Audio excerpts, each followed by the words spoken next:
ओम अज्ञानतिमिरान्धस्य ज्ञानञ्जनशलाकया चक्षुरुन्मिलितं येन तस्मै श्रीगुरुवे नमः।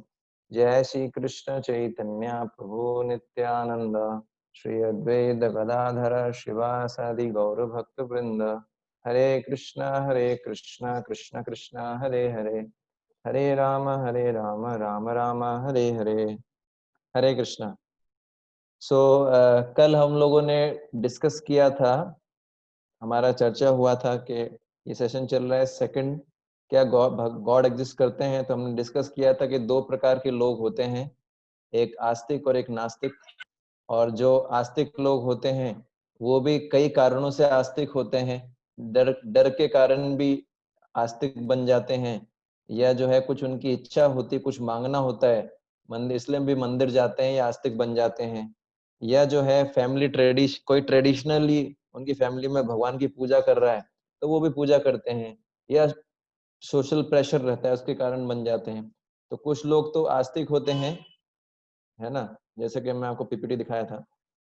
ये व्यक्ति कंफ्यूज है, एक्चुअली ये सोच रहा है आस्तिक बनूं नास्तिक बनूं। तो कुछ लोग आस्तिक होते हैं, कुछ नास्तिक होते हैं, और कुछ लोग जो होते हैं वो कंफ्यूज होते हैं। मैंने आपको बताया था, और मैंने आपको सोर्ड क्लब के बारे में बताया था। सोर्ड क्लब के ऐसे भी कुछ क्लब बने हुए हैं बहुत सारी यूनिवर्सिटीज में, जहाँ पर लोग धर्म को जो है दिखावा मानते हैं, तो उसका खंडन करने के लिए कई क्लब्स बना रखे हैं। ठीक है, तो फिर हमने डिस्कस किया था कि भगवान को लोग इसलिए भी मानते हैं, एक इमोशनल कारण से भी मानते हैं। लेकिन हम इस सेशन में, जैसे मैंने बताया था कि इन्होंने एक बहुत बड़ा जो है हॉस्पिटल खोला था, एक व्यक्ति ने 2 करोड़ रुपए खर्च किया था।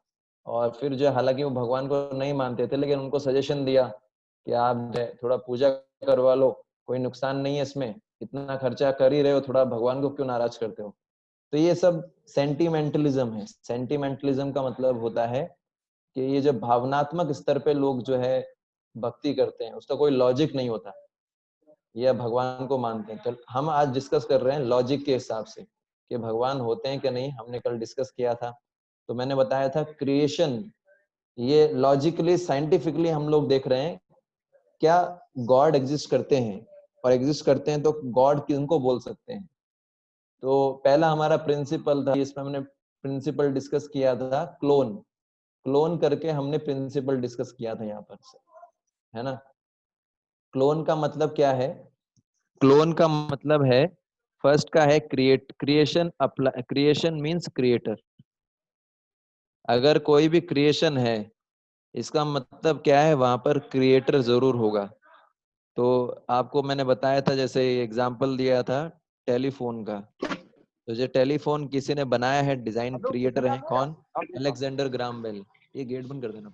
अलेक्जेंडर ग्राम बेल, है ना। तो ये इन्होंने टेलीफोन का आविष्कार किया, टेलीफोन बनाया। फिर फेसबुक तो आपने बताया था मार्क जुकरबर्ग, है ना। आप म्यूट कर लीजिए, मैं होस्ट से रिक्वेस्ट करूंगा, होस्ट से कोस्ट है कि वो सबको म्यूट कर दें। तो फिर फेसबुक के बारे में डिस्कस किया था, तो ये माइक, है ना, मार्क जकरबर्ग। इसके अलावा फिर हमने बताया था,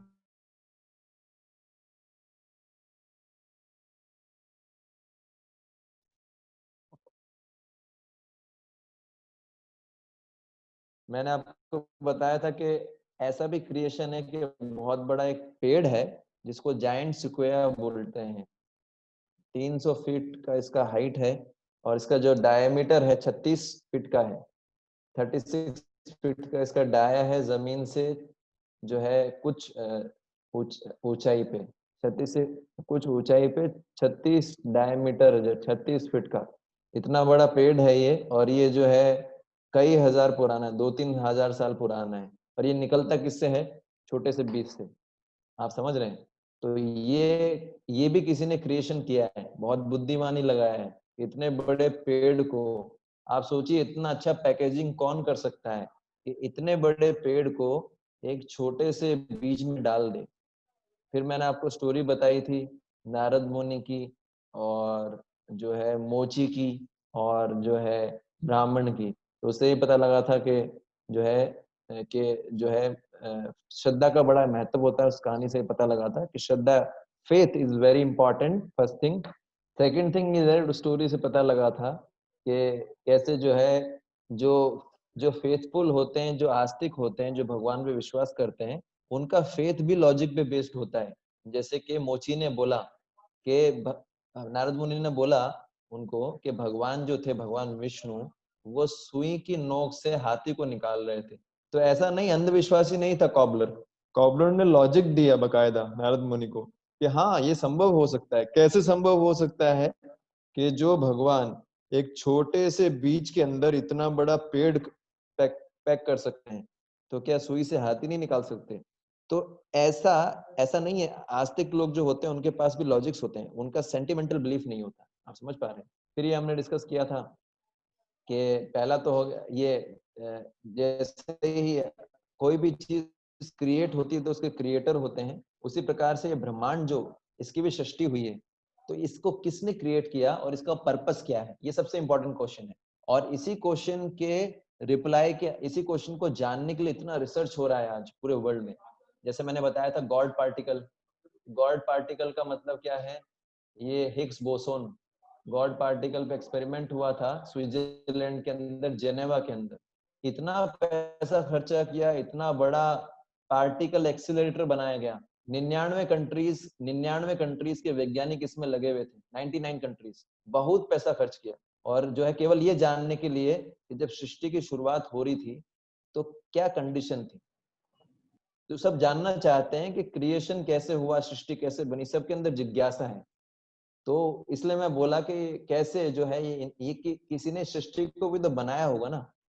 तो फिर हमने डिस्कस किया था न्यूटन का जो सोलर मॉडल था, और सोलर मॉडल के माध्यम से न्यूटन अपने फ्रेंड को ये सबक सिखाए कि कोई भी चीज अपने आप तो नहीं बनती, कोई भी अच्छा डिजाइन कोई ना कोई बनाता है। तो ये जो बाई चांस वाला थ्योरी है ना, कि भाई ये यूनिवर्स कैसे बन गया, बाई चांस। आपका जॉब में सिलेक्शन कैसे हो गया, बाई चांस। आपकी शादी कैसे हो गई, बाई चांस। ऐसा थोड़ी होता है, बाई चांस थोड़ी होता है कुछ। बाई चांस कुछ भी नहीं होता, हर चीज के पीछे लॉजिक होता है। फिर हमने बिग बैंग के बारे में डिस्कस किया था कि लोग बिग बैंग थ्योरी मानते, अभी इतना नहीं मानते, लेकिन ये कारण बताया जाता है कि बिग बैंग, तो हम बोलते हैं एक सेशन होता है हमारा इसी पे ही, उसका नाम होता है big bang versus big brain. Big bang versus big brain, क्या धमाके से सृष्टि हुई या किसी के दिमाग से सृष्टि हुई है? तो अगर धमाके से सृष्टि होती तो सारी कंस्ट्रक्शन कंपनी होती, उनका नाम होता है बिग बैंग कंस्ट्रक्शन कंपनी। धमाका करो, बिल्डिंग बनाओ, धमाका करो बिल्डिंग बनाओ। कितना अच्छा काम है, कुछ करना ही नहीं, केवल एक धमाका करना है और बिल्डिंग बन जाएगी। तो ये बहुत ही इलॉजिकल थ्योरी है, और ये देखा हमने आज इसको कोई नहीं पढ़ता है।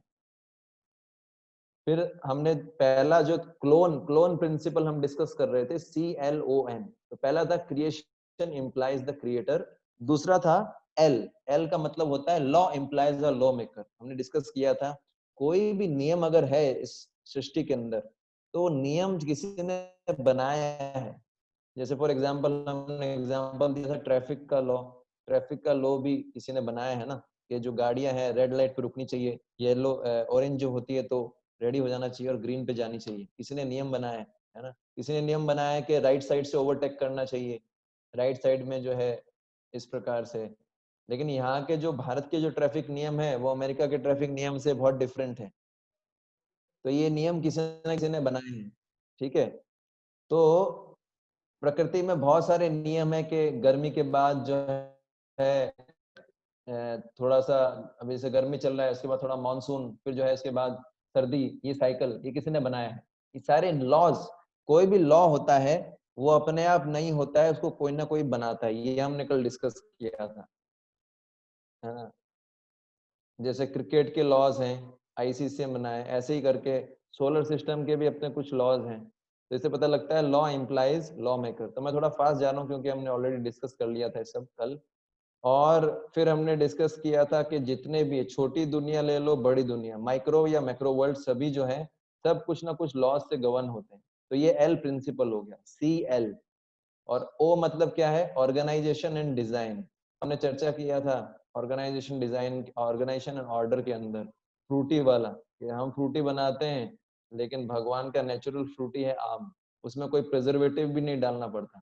और संतरे का भी उदाहरण लिया था, संतरे में कितना अच्छा पैकेजिंग किया गया है। फिर हमने बताया था टंकी का उदाहरण कि हम लोग टंकी बनाते हैं प्लास्टिक की, उसमें भी पानी गर्म हो जाता है, लेकिन भगवान की जो नेचुरल टंकी है, गॉड जिन्होंने नेचुरल टंकी बनाई है, वो क्या है? बादल। So cloud is the type of storage of water, but cloud is such a wonderful thing. Cloud एक ऐसी चीज है कि उसके बीच में से एरोप्लेन भी पास होगा तो पता ही नहीं चलेगा कि पानी स्टोर है कि नहीं। जैसे आप लोगों ने कभी फ्लाइट में गए होंगे तो आपने देखा होगा कि जो एरोप्लेन होता है वो बादलों के बीच से जाता है, पर बादलों के बीच से जाता है तो पता लगता है कि पानी का कोई स्टोरेज टैंक है, पानी ऐसा लगता है, हमको फील होता है कि पानी गिर रहा है एरोप्लेन पे, नहीं। तो बादल ऐसा ऐसा स्पेशल टंकी है भगवान का। तो ये जो है हम डिस्कस किए थे कल, और थोड़ा आगे निकल गया जस्ट हमने। और यस, फिर हमने डिस्कस किया था, क्या डिस्कस किया था? फिर हमने ऑर्डर डिजाइन में डिस्कस किया था। ये बहुत सुंदर उदाहरण है, ये जो है चिड़िया का, हमिंग बर्ड। ये जो हमिंग बर्ड है, ये जो चिड़िया है, इसका वजन होता है 3 ग्राम। 3 ग्राम का वजन कितना होता है आप सब उम्मीद भी नहीं कर सकते। हमारे रुमाल का वजन भी 3 ग्राम से ज्यादा ही होगा। अब सोचिए, इतनी छोटी सी चिड़िया है 3 ग्राम की, वो नॉर्थ अमेरिका से साउथ अमेरिका जाती है साल में एक बार, है ना? और 1000 मील, 1000 मील का डिस्टेंस वो तय करती है लगातार। हम लोग कभी 1000 मील की यात्रा पे जाएं तो हम बीच बीच में रुकते हैं, लेकिन ये चिड़िया है 1000 मील तक रेगुलर उड़ती है, नॉन स्टॉप उड़ती है। किस पे उड़ती है? Gulf of Mexico, Mexican gulf जो होता है उस पे चिड़िया उड़ती है। आप समझ पा रहे हैं? बिना रुके, कंटिन्यूअस फ्लाइट। और 1 सेकंड के अंदर 75 टाइम्स इसके जो है पंख फड़फड़ाते हैं। कितना, इतना एनर्जी लगता होगा, आप सोचिए। 1 सेकंड में 75 टाइम्स पंख फड़फड़ाने का मतलब है कितना एनर्जी लगता है। और टोटल 6 मिलियन इस पूरी जर्नी के अंदर 6 मिलियन बार ये पंख फड़फड़ाती है। तो कितना एनर्जी चाहिए होता है बताइए। और ये चिड़िया को, इसमें 2 क्वेश्चन मैंने आपको बताए थे। सबसे बड़े ताजुब की बात यह है कि पहली बात तो ये, जब चिड़िया ये जर्नी करने वाली होती है उससे पहले ये अपना वजन जो है जस्ट डबल कर लेती है। तो प्रश्न ये उठा था, रिसर्च हुआ था इस चिड़िया पे ऑलरेडी रिसर्च हो चुका है। तो प्रश्न ये उठा था कि इस चिड़िया को पता कैसे लगता है कि अपना वजन डबल करना है, क्योंकि यात्रा करना है तो कुछ खाएगी नहीं। इस चिड़िया को पता है रास्ते में मेरे को कंटिन्यूसली जर्नी करना है, तो पहले ही ये अपना वजन डबल कर लेती है ताकि जर्नी के दौरान जो इसने फैट स्टोर किया है वो यूटिलाइज होता है। तो इतना दिमाग कैसे आता है इसमें? इसका साइंस के पास कोई उत्तर नहीं था। दूसरा जो पॉइंट था रिसर्च का वो ये था कि चिड़िया को पता कैसे लगता है कि कौन सी डायरेक्शन में जाना है। इसका भी कोई स्पेसिफिक उत्तर नहीं था साइंस के पास। लेकिन अगर हम देखते हैं भगवत गीता के अंदर 15 अध्याय के 15 श्लोक में श्री कृष्ण बोलते हैं, सर्वस्य चाहम हृदय सन्निविष्टो मत्तः स्मृति ज्ञानम अपोहनम च वेदैश्च सर्वैरहम एव वेद्यो वेदांत वेद विद्याहम। भगवान श्री कृष्ण बोलते हैं भगवत गीता का, ये 15 अध्याय का 15 श्लोक है भगवत गीता का, कि मैं बुद्धि देता हूँ, मैं ही लोगों को स्मृति देता हूँ, मैं ही भुला देता हूँ।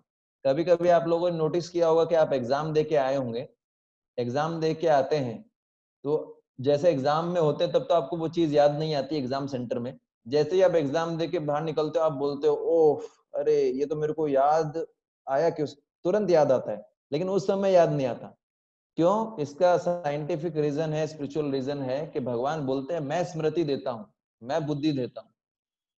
तो ये, अगर ये लॉजिक देखा जाए तो भगवान गॉड सबके हृदय के अंदर है परमात्मा के रूप में, और हर लिविंग एंटिटी को वही हर लिविंग एंटिटी को गाइड करते हैं कि कैसे कार्य करना है। इसे समझ सकते हैं? हाँ, समझ पा रहे हैं? तो ये इसका मैंने आपको उदाहरण देके बताया था इस चिड़िया का। फिर मैंने उदाहरण बताया था आपको, बहुत सुंदर उदाहरण था हाथी, ये कैमल का। कैमल में मैंने बताया था जो ऊंट होता है, ऊंट को रेगिस्तान का जहाज बोलते हैं। तो रेगिस्तान का जहाज क्यों बोलते हैं? कि ऊँट कई कई दिनों तक बिना खाए रह सकता, बिना पानी पिए रह सकता है। तो अब प्रश्न ये उठता है कि ऊँट की कुछ विशेषताएं हैं, जैसे ऊँट की जो आईलिड्स हैं, ऊँट की जो जो आईलिड्स हैं वो ट्रांसपेरेंट होती हैं। ट्रांसपेरेंट मतलब उसके आर पार, है ना, देखा जा सकता है। ऊँट के पैर बड़े बड़े होते हैं, ये भी प्रश्न है कि ऊँट के पैर इतने बड़े बड़े क्यों होते हैं।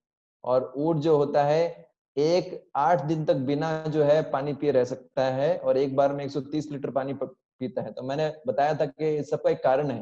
कारण क्या है? ऊँट के पैर इसलिए बड़े बड़े होते हैं क्योंकि उसका शरीर जो है, रेगिस्तान गर्म होता है तो उसका शरीर जो है वो ज्यादा मिट्टी के दूर रहे। ज्यादा लंबे पैर होंगे तो उसका जो धड़ होगा वो जमीन से दूर होगा, तो उसको गर्मी कम महसूस होगी, उसको गर्मी कम महसूस होगी।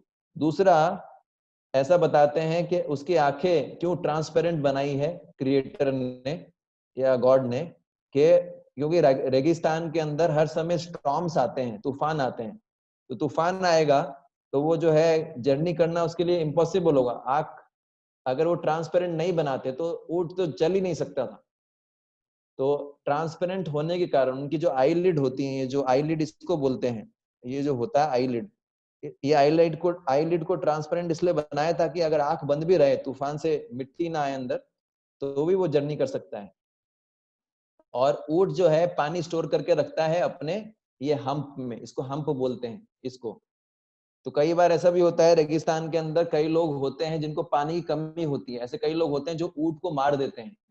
और ऊँट जो पानी स्टोर करता है ना, यहाँ एक टंकी मान लो, एक हम्प होता है, यहाँ एक छोटा सा स्टोरेज होता है, इसमें ऊँट पानी रखता है। तो कई लोग ऊँट को मार देते हैं और जो है उस पानी पानी के लिए, ये भी होता है। तो ये मैंने बताया था कि इतना सुंदर डिजाइन, सोचिए किसने बनाया, इतना सुंदर मैकेनिज्म इस ऊँट के अंदर किसने बनाया, ये मैंने आपको बताया था। फिर मैंने बताया था ये ऑर्डर एंड डिजाइन, ये बड़ा इंटरेस्टिंग था। मैंने बताया था कि जो चमगादड़ होता है, चमगादड़ क्या होता है? चमगादड़ जो है इसको बोलते हैं इको लोकेशन एक टर्म होता है। चमगादड़ की आंखें नहीं होती तो वो अपनी जो है अपने भोजन की लोकेशन जो है डिसाइड करता है, वो कुछ वेव्स छोड़ता है, साउंड वेव्स। तो वो साउंड वेव्स जब टकरा के वापस चीज से, तो चमगादड़ को पता लग जाता है कि उधर मेरा खाना है। तो इस टेक्निक को यूज किया गया है रडार के अंदर। रडार जो होता है वो इलेक्ट्रोमैग्नेटिक वेव छोड़ता है और वो वेव जब एरोप्लेन से टकराती है तो पता लग जाता है कि भाई कोई एरोप्लेन हमारी सीमा में आया है, किसी भी देश में। लेकिन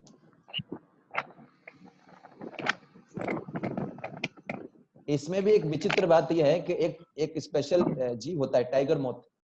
टाइगर मॉथ करके एक स्पेशल जो है जीव होता है, चमगादड़ उसको पकड़ नहीं पाता। क्यों? क्योंकि टाइगर मॉथ क्या करता है, उल्टी कुछ रेस छोड़ता है जिससे चमगादड़ उसको लोकेट नहीं कर पाता। तो इसको बोलते हैं स्टिल्थ टेक्नोलॉजी। तो ये जो टाइगर मॉथ है ना, टाइगर मॉथ ये है, छोटा सा ये जो कीड़ा है, टाइगर मॉथ भी एक टेक्नोलॉजी यूज करता है। जो लाल वेव्स आप देख रहे हैं टाइगर मॉथ ने छोड़ी है, तो टाइगर मॉथ की इस टेक्नोलॉजी को बोलते हैं स्टील्थ। और इस टेक्नोलॉजी पे रिसर्च किया वैज्ञानिकों ने और फिर ऐसे विमान बनाए जिनको स्टील्थ टेक्नोलॉजी यूज किया, और ऐसे विमान को रडार भी डिटेक्ट नहीं कर सकता। तो ये इतनी टेक्नोलॉजी नेचर में एग्जिस्ट करती है, किसने दी ये टेक्नोलॉजी? डॉल्फिन का मैंने उदाहरण दिया, डॉल्फिन भी जो है साउंड वेव छोड़ती है, ये यूज करती है इस टेक्नोलॉजी को। और फिर जो है ये मैंने आपको समझाया था। दूसरा फिर मैंने बताया था ये लोटसन पेंट। एक्चुअली आप देखेंगे कि हमारे घर में जब हम कलर करते हैं, कोई भी फेस्टिवल आता है तो हर साल कलर करवाना पड़ता है क्योंकि कलर उतर जाता है, ठीक है। तो नेचर के अंदर एक ऐसा डिजाइन है, उस डिजाइन का कलर कभी उतरता नहीं है। अगर आप कमल को देखेंगे, कमल का जो कमल का जो फूल होता है, कमल का मतलब होता है लोटस। तो लोटस जो होता है, लोटस का कलर कभी फेड नहीं होता। आप देखिए, लोटस का कलर कभी फेड नहीं होता है, और इसलिए उसको बोलते हैं, उस पर कोई जो गंदगी जमती नहीं है, इसलिए उसको बोलते हैं कमल, जिसपे कोई मल नहीं है, कोई गंदगी नहीं है। तो उस पर रिसर्च किया वैज्ञानिकों ने, और ये जो है Europe, I think Europe Europe के अंदर है ये कंपनी, कौन सी, ये लोटसन कंपनी है। इन्होंने ऐसा पेंट बनाया है कि आप इस पेंट को अपने घर में करेंगे तो आपका कलर फेड नहीं होगा। पर ये किससे आइडिया मिला? कमल से मिला। कमल पे रिसर्च किया, लोटस पे। तो ये टेक्नोलॉजी बताइए किसने बनाई? कमल वाली। फिर हमने बताया था ये मैंने कल डिस्कस नहीं किया था, लेकिन ये भी एक अच्छा उदाहरण है। ये जो है मच्छर है, जो मच्छर होता है, आप जानते हैं जो गियर सिस्टम बनाया हमने, गियर सिस्टम, गियर यूज करते हैं हम व्हीकल्स के अंदर। ये गियर सिस्टम का एग्जाम्पल कहाँ से मिला? मच्छर से। ये जो मच्छर होता है, मच्छर को जब आप मारने लगोगे, आप देखते हो मच्छर, जैसे ही आप मच्छर को मारने के लिए हाथ बढ़ाओगे, इतने में मच्छर उड़ के भाग जाएगा, अपना स्पीड फास्ट कर लेता है। लेकिन जरूरत के हिसाब से कई बार मच्छर बहुत धीरे धीरे जो है आपके हाथ पे बैठता है। तो मच्छर अपनी स्पीड को स्लो और ज्यादा करता है। कैसे करता है? Gear system. अब वो ये गियर सिस्टम है, हमारे जो व्हीकल्स के अंदर गियर होता है, इसको हम हाथ से ऑपरेट करते हैं या पैर से ऑपरेट करते हैं, लेकिन मच्छर जो है अपने दिमाग से ऑपरेट करता है। तो मच्छर का स्पीड कम ज्यादा कैसे होता है उड़ने का? ये गियर सिस्टम है। तो ये आइडिया कहाँ से मिला? मच्छर से मिला। और ये जो मैंने आपको ये भी कल बताया नहीं था, बेसिकली ये बुलेट ट्रेन है, जापान। इसका स्पीड आप मान लीजिए कि 500 है ना, 500 मील मान सकते हैं। एग्जैक्टली मुझे इसका जो है स्पीड पूरा पता नहीं, लेकिन इसका बहुत हाई स्पीड होता है बुलेट ट्रेन, 500 मील जो है पर, समथिंग लाइक दैट, एग्जैक्टली मुझे याद नहीं। तो आप देखेंगे जैसे आपने वो गाड़ी सुनी है, लैम्बोर्गिनी। लैम्बोर्गिनी एक गाड़ी है, विदेशी गाड़ी है, जिसके अंदर गियर सिस्टम ऐसा है कि वो कुछ ही 3 से 5 सेकंड के अंदर 100 की स्पीड पकड़ लेती है। तो ये जो आइडिया कहाँ से मिला? ये मच्छर से मिला। फिर ये बुलेट ट्रेन है, बुलेट ट्रेन का आइडिया मिला किंगफिशर से। जो किंगफिशर होता है ना, बुलेट ट्रेन जो है इतना फास्ट चलती है, तो किंगफिशर से इसका आइडिया लिया। किंगफिशर की जो चोंच होती है ना, बहुत स्लिम होती है, तो किंगफिशर की स्पीड बहुत फास्ट होती है। तो ये सब आइडिया कहाँ से मिले? नेचर से मिले। फिर हमने बताया कि ये जैसे फोटो दिखाया था, ये वास्तव में एक लड़की है, सच्ची बात है, ये लड़की है।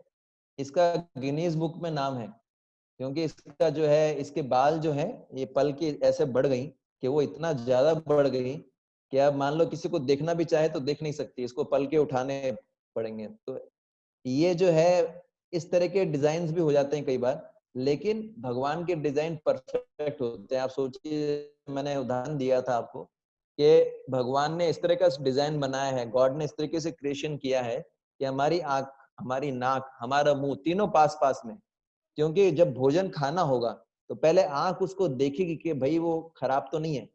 अगर मान लो आंख इधर नहीं होती नाक के ऊपर, और आंख होती है हमारे पेट में, और हमारी नाक होती है हमारी पीठ पर, और हमारा मुंह होता पैर में, सोचिए ऐसा डिजाइन बना दिया होता किसी ने, तो क्या होता? हम भोजन लेके जाते पैर के पास, फिर आंख को दिखाते पेट के पास, फिर नाक को सुंघाते पीठ पे। तो कैसे खाते बताइए? किसी ने तो सोचा होगा ना कि आंख, नाक और कान तीनों एक जगह डालना चाहिए। तीनों का रोल इंपॉर्टेंट है भोजन के अंदर। आंख देखता है कि भोजन खराब तो नहीं है, और आंख देखता है कि भोजन जब तक पूरा अंदर नहीं जाता तो आंखों से भी हम लोग की भूख की संतुष्टि होती है। अच्छा भोजन जब दिखता है अच्छा बना हुआ तो संतुष्टि मिलती है। ऐसे ही नाक सूंघता है, अगर मान लीजिए भोजन खराब हो तो नाक सूंघ के बता देगा, और मुंह में डालने से पहले हम उसको नहीं हटा देंगे। ऐसे ही मैंने बताया था कि हमारा मुंह जो होता है उसमें दांत हैं, डाइजेस्टिव एंजाइम सीक्रेट होता है। किसने इतना सुंदर सिस्टम बनाया, डिजाइन बनाया? कौन? कौन है ये क्रिएटर? फिर मैंने आपको ये भी बताया था कि बहुत सारे जो वेजिटेबल्स हैं, बहुत सारे फ्रूट्स हैं, उनका जो टेक्सचर है, उनका जो डिजाइन है, वो हमारी बॉडीली ऑर्गन से मिलता है।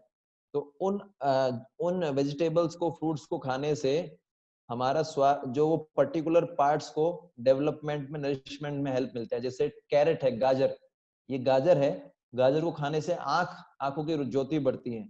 बीन्स को खाने से किडनी में पावर आता है। ये अखरोट को खाने से दिमाग तेज होता है। अदरक को यूज करने से स्टमक जो है वो नरिश होता है। और टमाटर यूज करने से हृदय को नरिशमेंट मिलता है। टमाटर के अंदर भी 4 चैम्बर हैं, और हृदय के अंदर भी 4 चैम्बर हैं। ऑफ कोर्स केला, तो आप बोलेंगे केले का क्या रोल है? केला जो है वो आंखों से कोई इसका कनेक्शन नहीं है। केला केला बोलते हैं स्ट्रेस रिमूवर होता है। केला खाने से स्ट्रेस कम हो जाता है। तो ये आपके चेहरे पे स्माइल लेके आता है केला, इसलिए इसको ऐसा लगा है। ऐसे करके बाकी सब चीजें हैं, सारी चीज तो टाइम समय नहीं है। फिर मैंने बताया था कि हमारे पास 2 आंखें हैं और एक आंख का मेगापिक्सल है 576, है ना, और एक कैमरा हम यूज करते हैं ज्यादा से ज्यादा 35 या 40 मेगापिक्सल का, और बड़ा हमको जो है उस पे प्राउड होता है। आप सोचिए किसी ने हमको ये 2 आंखें दी हैं, और ये जो 2 आंखें हैं इनका दोनों आंखों का मेगापिक्सल मिला लो, कितना कॉस्टली कैमरा आएगा। अगर 576 मेगापिक्सल का कैमरा खरीदो तो कितना कॉस्टली आएगा, आप सोचो। ये आंखें इतनी फास्ट जो है एडजस्ट हो जाती हैं किसी भी चीज को, दूर को और पास को देखने के लिए, इतना फास्ट एडजस्ट होता है। इतना तो कैमरा भी एडजस्ट नहीं होता है। अगर आप देखेंगे हमारे शरीर के अंदर जितने भी ऑर्गन है सबका कीमत जो है लाखों लाखों में। तो जिसने भी ये सृष्टि बनाई है, जिसने भी हमको ये हमारे शरीर बनाए हैं, जिसने भी हमारे अंगों को डिजाइन किया है, वो बहुत ही बुद्धिमान व्यक्ति है। और उस व्यक्ति ने या उस जो क्रिएटर है, उन्होंने जो है हमको बहुत ही अनमोल तोहफा दिया है। अगर आप अपनी किडनी की कीमत देखोगे, जिस व्यक्ति का किडनी खराब हो जाता है उसको कम से कम 5-6 लाख रुपया चाहिए दूसरा किडनी लगाने के लिए। तो अगर आपकी एक किडनी की कीमत 5 से 6 लाख रुपए मान ली जाए, तो आपके पास 2 किडनी है, 2 आंखें हैं, है ना, एक हृदय है, तो कितना आपका शरीर कितना कॉस्टली है, आप कितने कॉस्टली है, समझ सकते हैं।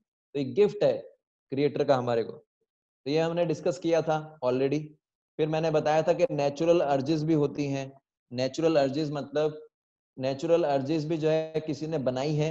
जैसे प्यास लगती है, प्यास भी किसी ने बनाई है, और प्यास की पूर्ति करने के लिए जल भी किसी ने बनाया है। ठीक है, भोजन भी किसी ने, भोजन भूख भी किसी ने बनाई है। भूख लगेगी, भूख खाएंगे नहीं तो हमारा ग्रोथ कैसे होगा। किसी ने भूख भी डाला है हमारे शरीर के अंदर, और उसकी पूर्ति के लिए भोजन भी डाला है। आप समझ रहे हैं। और ज्यादातर चीजें देखेंगे कि हम जो भोजन करते हैं वो नेचुरल नेचुरल होता है, नेचर के द्वारा दिया हुआ होता है। मैन मेड एक भी आइटम मेरे को आप बता दीजिए, क्या मैन मेड कोई भी आइटम है जिसको हम खा सकते हैं भोजन के रूप में, जो प्रकृति से नहीं आता, जिसका रॉ मटेरियल? क्या आपको कोई एग्जाम्पल याद है ऐसा? मैं आप लोगों से प्रश्न पूछ रहा हूँ, ऐसा कोई एग्जाम्पल याद है कि ऐसा कोई मटेरियल जो प्रकृति से नहीं आता हो, जिस मनुष्य ने जिसको बनाया हो, जो भोजन के लिए काम में आता है? ऐसा कोई उदाहरण याद है आपको? कोई एग्जाम्पल पता है आप लोगों को?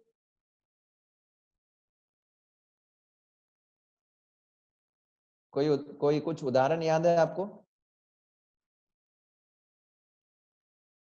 ऐसा कोई उदाहरण होगा नहीं। हमने प्लास्टिक बनाया, प्लास्टिक को हम कंज्यूम नहीं कर सकते। हमने फोम बनाया, फोम को हम कंज्यूम नहीं कर सकते। ऐसे बहुत सारी चीजें हमने हमने कांच बनाया, है ना, पर कांच को भी हम कंज्यूम नहीं कर सकते। तो हम जो भी चीज खाते हैं वो प्रकृति से आता है, माँ प्रकृति से। और प्रकृति जो है वो भी किसी के जो है अध्यक्षता में कार्य करती है। ठीक है। फिर मैंने आपको बताया था, भोजन का हो गया। फिर जो है हम चर्चा कर रहे थे, फिर जो है ऐसे ही एक नेचुरल अर्ज होता है किसी जो है किसी की पूजा करने का, किसी को वर्शिप करने का, किसी को अप्रिशिएट करने का भी अर्ज हमारे अंदर है।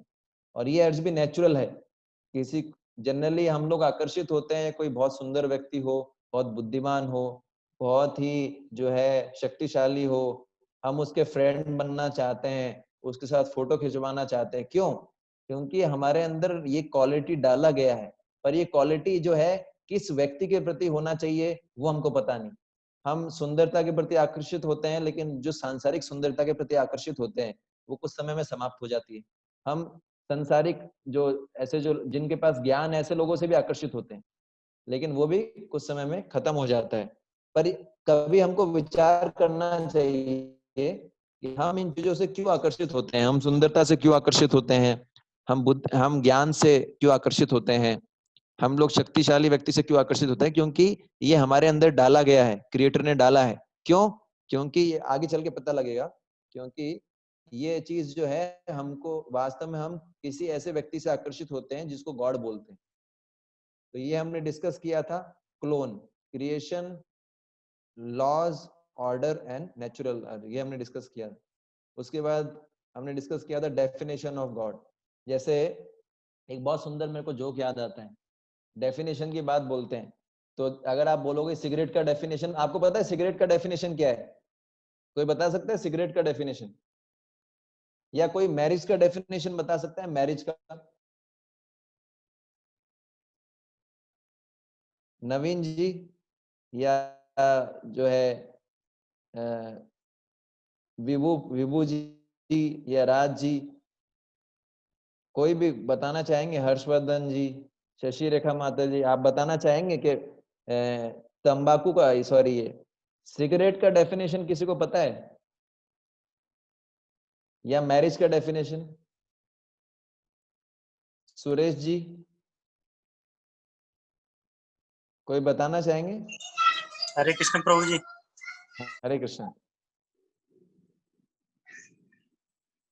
एक औरत और आदमी के विवाह को या उनके तो अच्छा, और एक क्या क्या बताया, एक औरत और एक आदमी में? उनके संबंध को। ओके, और कोई बताना चाहेगा कुछ, थोड़ा इंटरेक्टिव हो?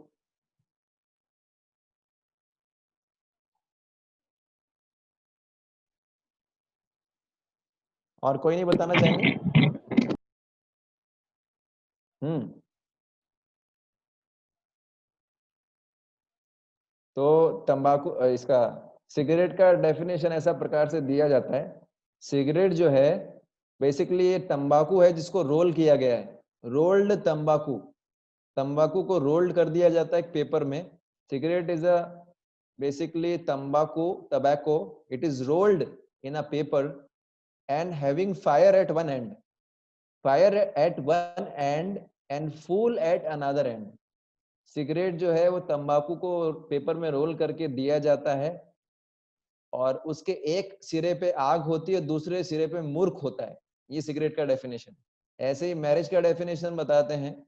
मैरिज का डेफिनेशन ये थोड़ा सा जोकी है। मैरिज का डेफिनेशन बताया गया कि marriage is such a phenomena या event, after marriage boy loses up his bachelor's degree and girls gets his master degree। after marriage boy loses his bachelor's degree and girls gains master's degree। ये marriage का definition है। ये marriage होने के बाद जो लड़का होता है वो अपना बैचलर डिग्री खो देता है, और जो लड़की होती है वो अपनी मास्टर डिग्री पा लेती है। तो ये थोड़ा फनी है, ये आप जानते हैं क्यों? तो ये मैरिज का डेफिनेशन बताया गया है। तो ऐसे ही जो डेफिनेशन यहाँ पर मैं आपको शेयर कर रहा हूँ, गॉड के कल हमने डिस्कस किए थे कि दो डेफिनेशन है, दो दो तरीके से डिफाइन किया था। एक मैंने फॉर्मूला बताया था आपको, वो फॉर्मूला क्या था? वो था SCEO। क्या था? SCEO। SCEO formula. SCEO formula का मतलब क्या है?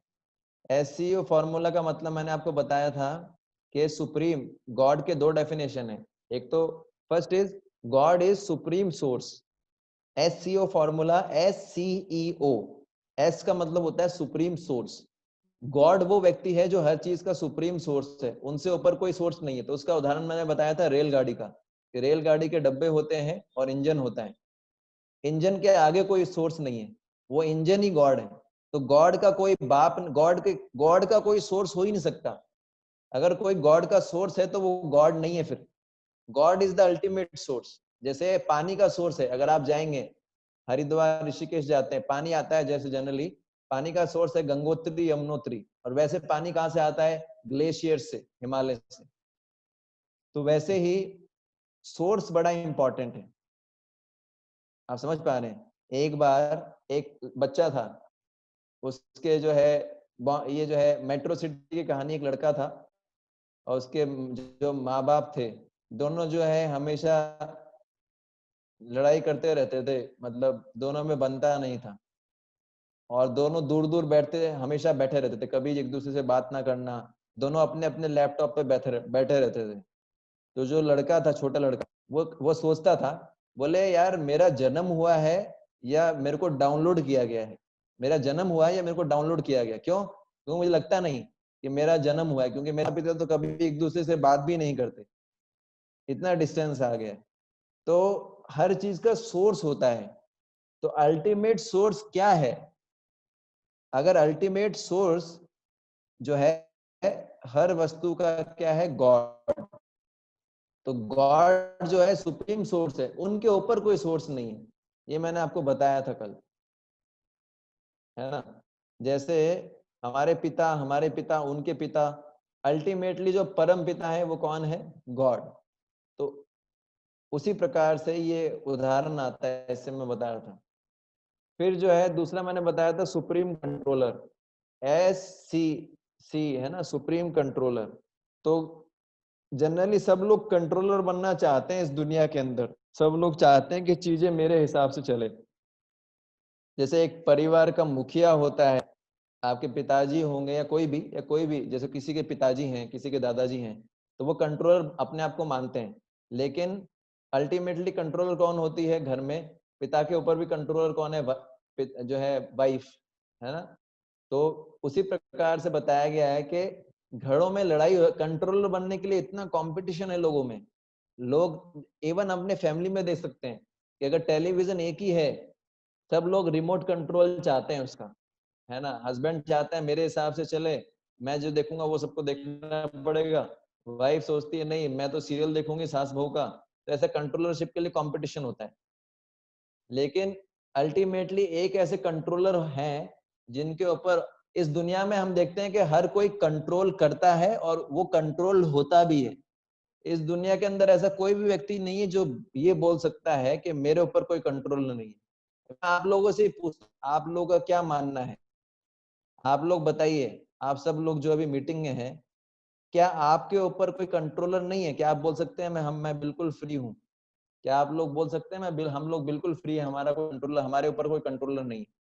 बोल सकते हैं आप लोग? नहीं प्रभु जी। क्या संसार में कोई भी व्यक्ति ऐसा बोल सकता है कि उसके ऊपर कोई कंट्रोलर नहीं है? नहीं। इवन कोई कितना भी बड़ा व्यक्ति हो, उसका कोई ना कोई कंट्रोलर जरूर होगा। आप समझ रहे हैं? लेकिन एक व्यक्ति ऐसे हैं जिनका कोई कंट्रोलर नहीं है, और वो है गॉड। अगर वो वास्तव में गॉड है तो उनका कोई कंट्रोलर नहीं होगा। ये गॉड का डेफिनेशन है। तीसरा मैंने बताया था सुप्रीम इंजॉयर। तो मैंने बताया था कि हम अपने इंजॉयमेंट के लिए डिपेंड करते हैं दूसरे लोगों पे। जब दूसरे लोग, जैसे मान लीजिए दूसरे लोगों के कमेंट से हम लोग खुश हो जाते हैं और दुखी हो जाते हैं। जब दूसरे लोग हमारी तारीफ करते हैं तो हम खुश हो जाते हैं, बोले आज तुमने जो है क्या लेक्चर दिया, प्रभु जी आज आपने क्या लेक्चर दिया, है ना? तो हम किसी की तारीफ करते हैं तो व्यक्ति खुश हो जाता है। लेकिन जब उसकी बुराई करते हैं तो वो दुखी हो जाता है। क्यों? क्योंकि हम अपने एंजॉयमेंट के लिए दूसरों पे डिपेंडेंट है, दूसरों के शब्दों पे, दूसरों के सपोर्ट पे। लेकिन गॉड ऐसे हैं जो अपने एंजॉयमेंट किसी और पे डिपेंडेंट नहीं होते। वो सेल्फ सेटिस्फाइड, को किसी की आवश्यकता नहीं है। सुप्रीम इंजॉयर का मतलब ये होता है कि वो किसी और पे डिपेंडेंट नहीं है अपने एंजॉयमेंट के लिए। तो ऐसे जो ये है, जैसे श्री कृष्ण गीता में बोलते हैं, क्या बोलते हैं? भोक्ता राम यज्ञ तपसाम सर्वलोका महेश्वरम सुहृदम सर्वभूतानाम ज्ञात्वा माम शांति मर्चति। भगवान बोलते हैं मैं परम भोक्ता हूँ, मैं परम इंजॉयर हूँ। तो और किसी ने ऐसा नहीं बोला। श्री कृष्ण गीता में बोलते हैं कि मैं सुप्रीम इंजॉयर हूँ। फिर चौथा मैंने बताया था सुप्रीम ओनर। कोई भी व्यक्ति ये नहीं बोल सकता कि पूरे विश्व का जो धन दौलत है, जो जो भी जमीन है वो किसकी है। कोई भी ये नहीं बोल सकता वो मेरी है। केवल एक व्यक्ति है जिन्होंने कॉन्फिडेंस से बोला है गीता के अंदर, क्या भगवान बोलते हैं मया दक्षेण प्रकृति सूयते सा चराचरम, कि सब कुछ मेरे नियंत्रण में चलता है अर्जुन। क्या कोई भी व्यक्ति ऐसा बोल सकता है कि संसार के अंदर जितनी भी सोने की खाने हैं वो सब मेरी है? कोई नहीं बोल सकता। लेकिन एक व्यक्ति ने बोला है, श्री कृष्ण ने गीता में बोला है।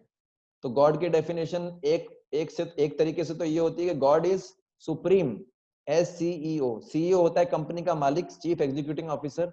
गॉड इज सुप्रीम, SCEO, है ना? तो ये एक डेफिनेशन हमने डिस्कस किया था। दूसरा डेफिनेशन हमने डिस्कस किया था, डेफिनेशन ऑफ गॉड, कि गॉड वो होंगे जिनके अंदर 6 ऑपुलेंस होंगे, 6 ऐश्वर्य होंगे। पहला हमने डिस्कस किया था सबसे ज्यादा अमीर होने चाहिए। मिस्टर वेल्थ, धनवान। God should be very much rich. आप समझ रहे हैं, he should be extremely rich. तो यहाँ पर मेरा जो है लक्ष्य अंबानी का एडवर्टाइजमेंट करना नहीं है ऑफ कोर्स, पर मैं बता रहा हूँ कि how God can be, God should be very much rich, ultimate rich should be God. तो उसका उदाहरण मैंने बताया था आपको कि श्री कृष्ण ने अपने रानियों के लिए महल बनाया था द्वारका में। तो सभी रानियों के जो है 16,108 रानियां थी, सभी के लिए अलग अलग महल था। समझ पा रहे हैं आप लोग?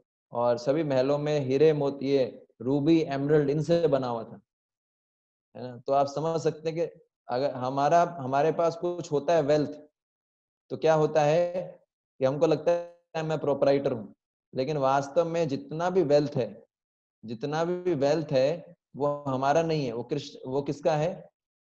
वो जो है वो परम पुरुषोत्तम जो गॉड है, जो टॉप मोस्ट पर्सन है, उनका है। वेल्थ मतलब लक्ष्मी। तो लक्ष्मी जो होती है चंचल होती है, आपने सुना होगा ना, लक्ष्मी पैसा।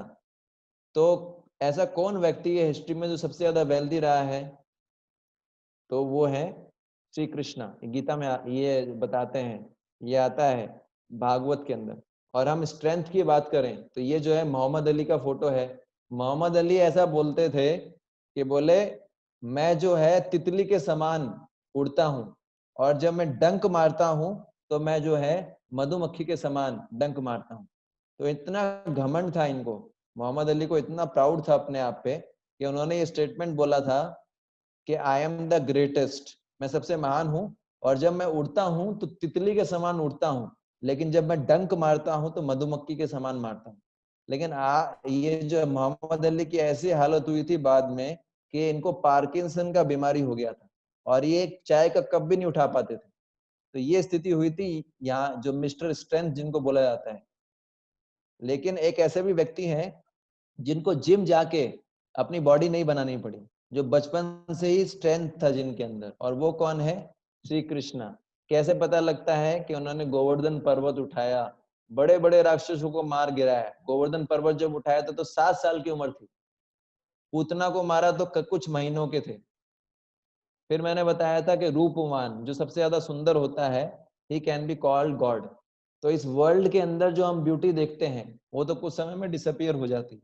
ये मिस वर्ल्ड, मिस यूनिवर्स जिसको भी जो है हम देखते हैं, इसे एक जोक याद आता है मुझे। एक जोक क्या है कि जनरली ऐसा बोला जाता है, इसको अदरवाइज मत लीजिएगा, ऐसा जोक बोलते हैं। क्या बोलते हैं? शादी से पहले जो होती है, जो जिस लड़की से शादी करता है लड़का, शादी से पहले वो होती है चंद्रमुखी के समान। फिर जो है शादी के बाद वो बन जाती है, शादी होने के बाद धीरे धीरे बनती है सूरजमुखी, और लास्ट में बन जाती है ज्वालामुखी। आप समझ पा रहे हैं? तो कहने का मतलब ये है कि संसार की जो सुंदरता है वो कुछ ही समय में खत्म हो जाती है। कई हीरोइंस ने कई बार प्लास्टिक सर्जरी करवाई है सुंदर दिखने के लिए। तो ये जो सुंदरता हम देखते हैं ये कितनी डीप है? कुछ सेंटीमीटर डीप है। जो सबसे सुंदर, सपोज कीजिए सबसे सुंदर जो हीरोइन है उसको अगर आपके सामने लाके खड़ा किया, आप ये चीज बताइए, अगर आप इमेजिन कीजिए, मैं आप लोगों से प्रश्न पूछता हूँ, सबसे प्रश्न है, आपने जो सबसे सुंदर किसी लड़की को देखा होगा, ठीक है ना।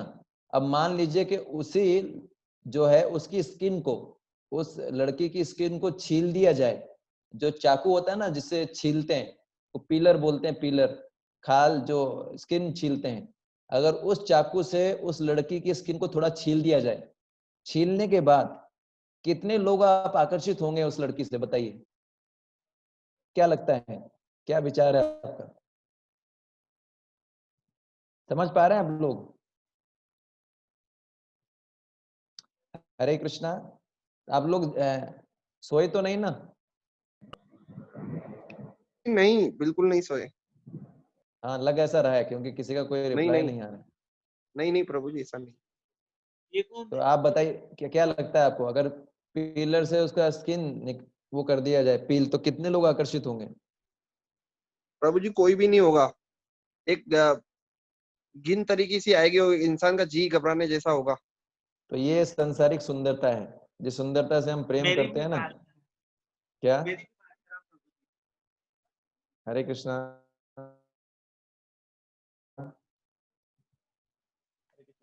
तो जिस कैसे है सुंदरता से बोलो हम तो नहीं। आकृष्ट होते हैं वो सुंदरता किससे बनी है? हरे कृष्णा, ये आवाज। तो मैं ये बोल रहा था कि जिस वर्ल्डली ब्यूटी से हम आकर्षित होते हैं, वो वर्ल्डली ब्यूटी किससे बनी है? वो केवल एक कुछ सेंटीमीटर ही डीप है। असली सुंदरता वो नहीं है। असली सुंदरता क्या है? अगर आप देखेंगे असली मंदिर में भगवान कितने सुंदर नजर आते हैं। आप समझ रहे हैं?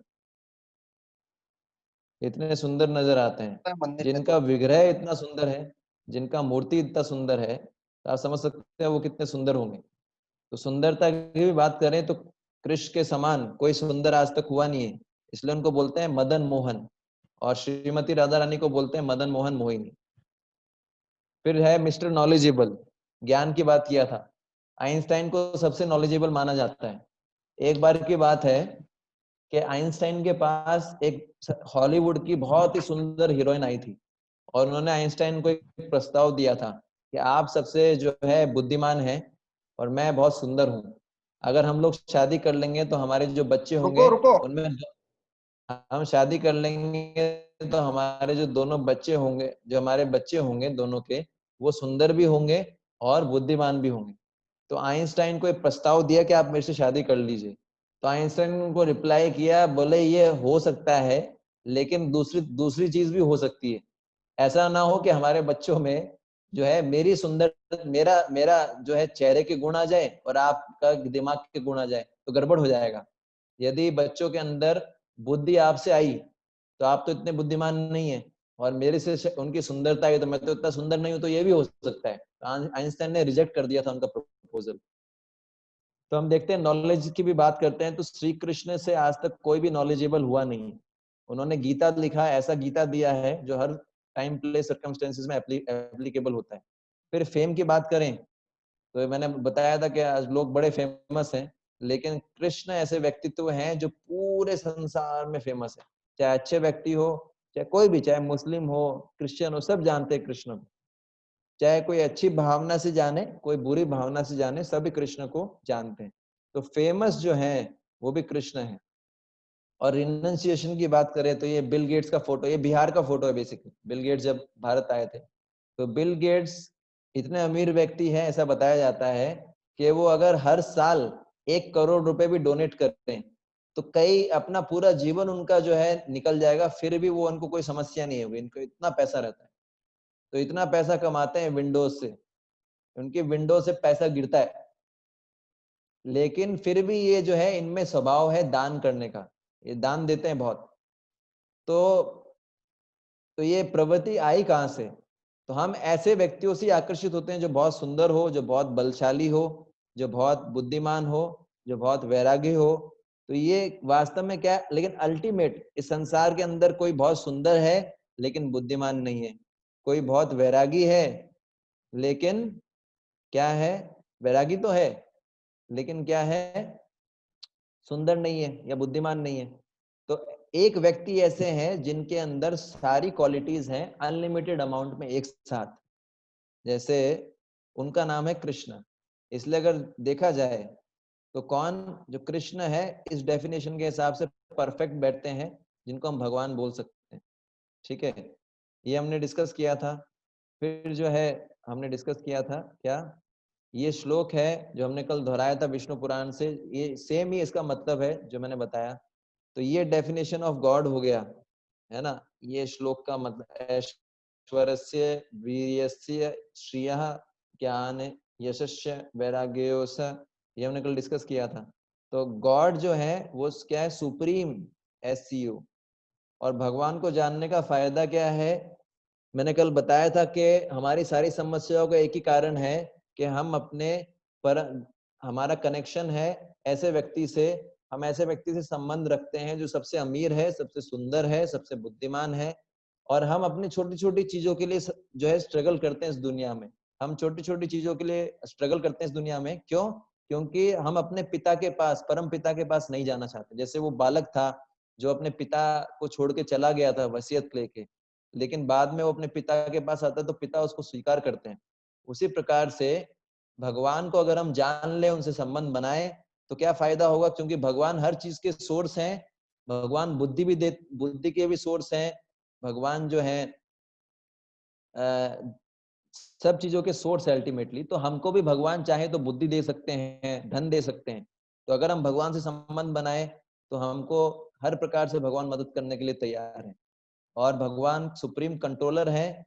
अगर हम ये माने कि अगर हम अपना भगवान से संबंध मानते हैं, यदि हम भगवान को मानेंगे, भगवान को मानने के कई फायदे हैं। पहला फायदा मैंने बताया कि भगवान चूंकि हर चीज के सोर्स हैं, तो हमारे में कभी ये अहंकार नहीं आएगा। हम कुछ अचीवमेंट करेंगे, जनरली हम कोई बड़ा काम करते हैं अपनी बुद्धि से या बल से, तो हमको अहंकार आ जाता है कि मैंने किया है। लेकिन जब ये मानेंगे कि भगवान हर चीज के स्रोत हैं, तो हमारी बुद्धि और बल कहाँ से आता है? भगवान बोलते हैं गीता में, श्री कृष्ण क्या बलवताहम, क्या बोलते हैं? मैं बलशाली व्यक्तियों का बल हूं और मैं तपस्वी लोगों की तपस्या हूं। तो सब तो भगवान है, तो हमारा क्या है? तो कभी अहंकार आएगा? नहीं आएगा।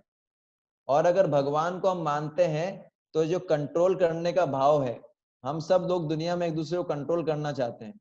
और कंट्रोल करने का ये इसको बोलते हैं, कंट्रोलिंग टेंडेंसी को बोलते हैं लॉर्डिंग मेंटेलिटी। इससे हमारा ईगो सेटिस्फाई होता है। तो यदि हम ये माने कि सब चीजों को कंट्रोल करने वाले भगवान हैं, तो हमारा अहंकार, हमको जो है, हमारे को जो है अहंकार का समस्या कभी नहीं आएगा।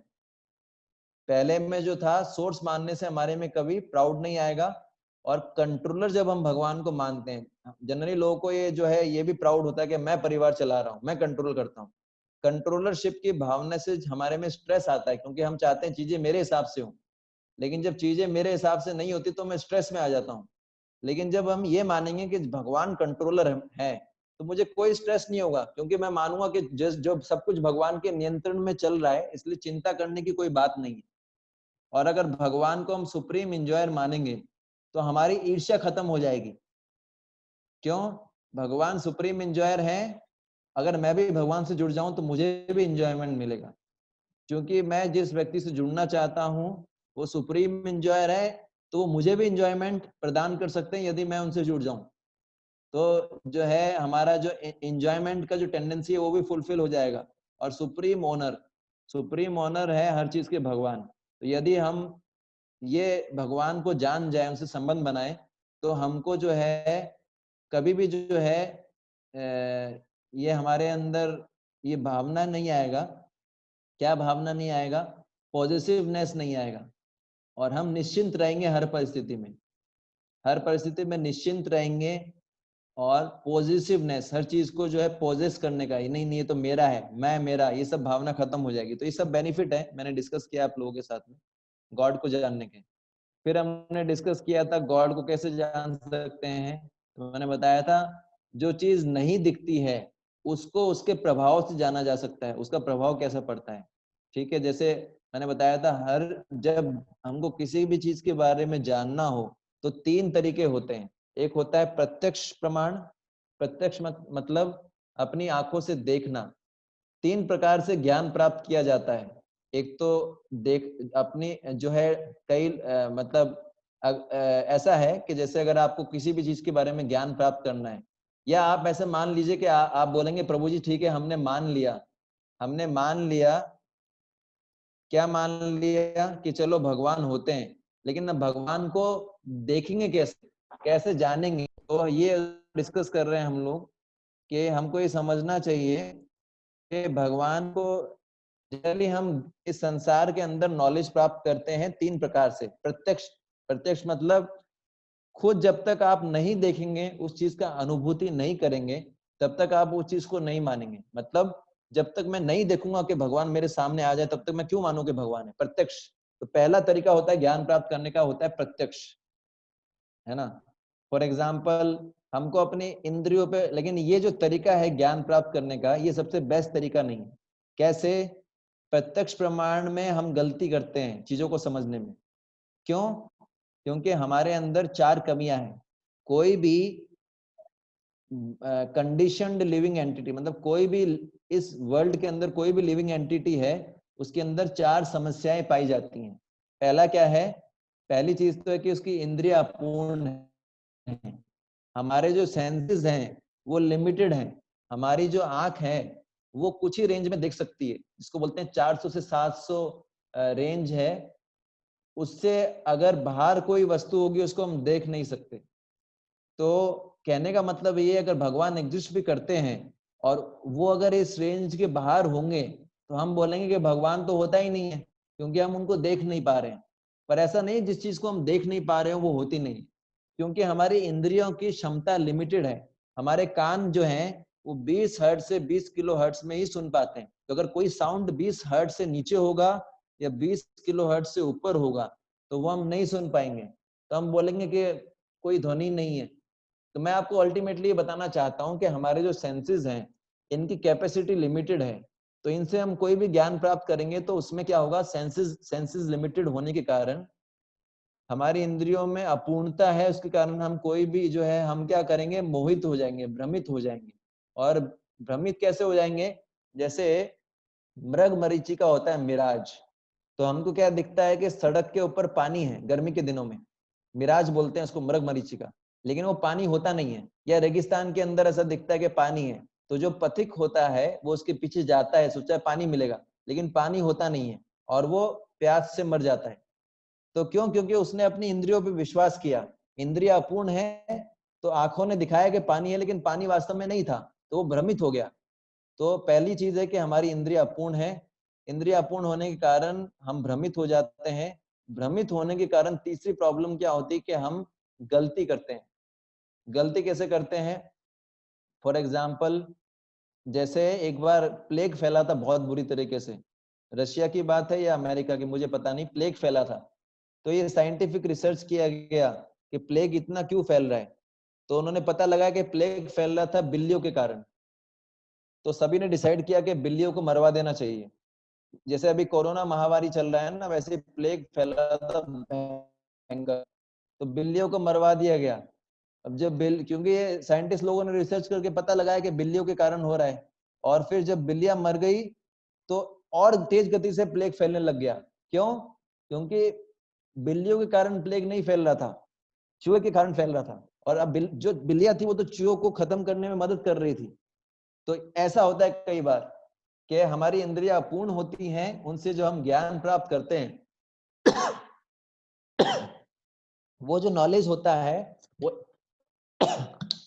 वो उसमें हम गलती करते हैं।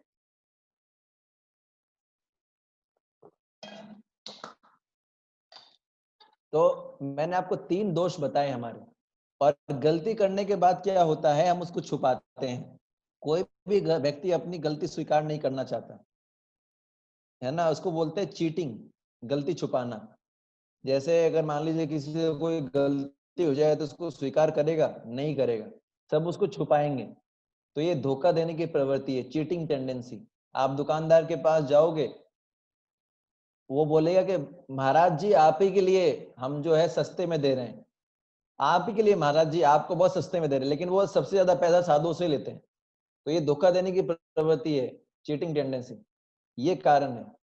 तो लोग जो हैं ये हमारे अंदर 4 दोष हैं, इसी कारण से हम कोई ज्ञान प्राप्त करते हैं तो परफेक्ट नहीं होता। इसलिए प्रत्यक्ष प्रमाण पे ज्ञान प्राप्त करने का जो तरीका है या दूसरे शब्दों में गॉड को जो समझने का तरीका है कि मैं अपने आंखों से देखूंगा तो ही गॉड को मानूंगा, ये परफेक्ट नहीं है।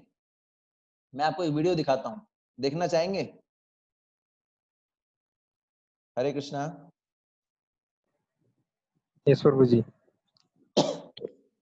सारे लोगों का आवाज नहीं आ रहा, क्या बात है? जी प्रभु जी। यस प्रभु जी।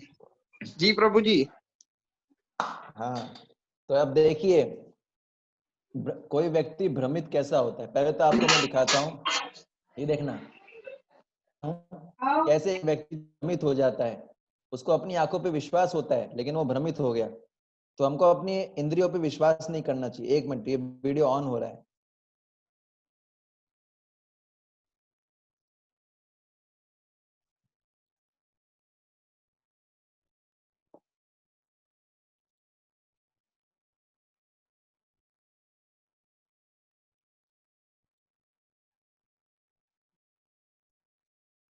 एक मिनट ना।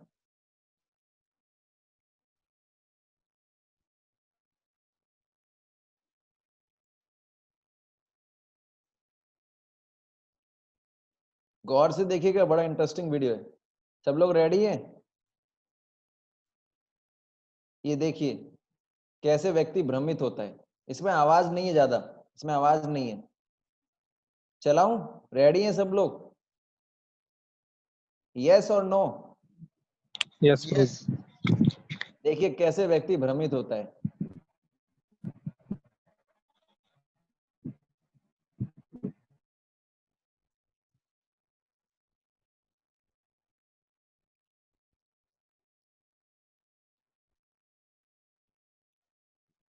तो इस व्यक्ति ने क्या सोचा? आप समझ गए ना? इस व्यक्ति ने ये सोचा कि कोई लड़की है, इसके पीछे गया, और फिर क्या हुआ? पता लगा लड़का है। क्यों? क्योंकि इसने ऐसा सोचा। तो इसलिए हम अपनी इंद्रियों पे विश्वास नहीं कर सकते, है ना, हम भ्रमित हो जाते हैं। आप समझ पा रहे हैं? तो ये तरीका सबसे अच्छा नहीं है ज्ञान प्राप्त करने का। तो ये तो हो गया। दूसरा तरीका होता है अनुमान, ज्ञान प्राप्त करने का अनुमान। एक मिनट।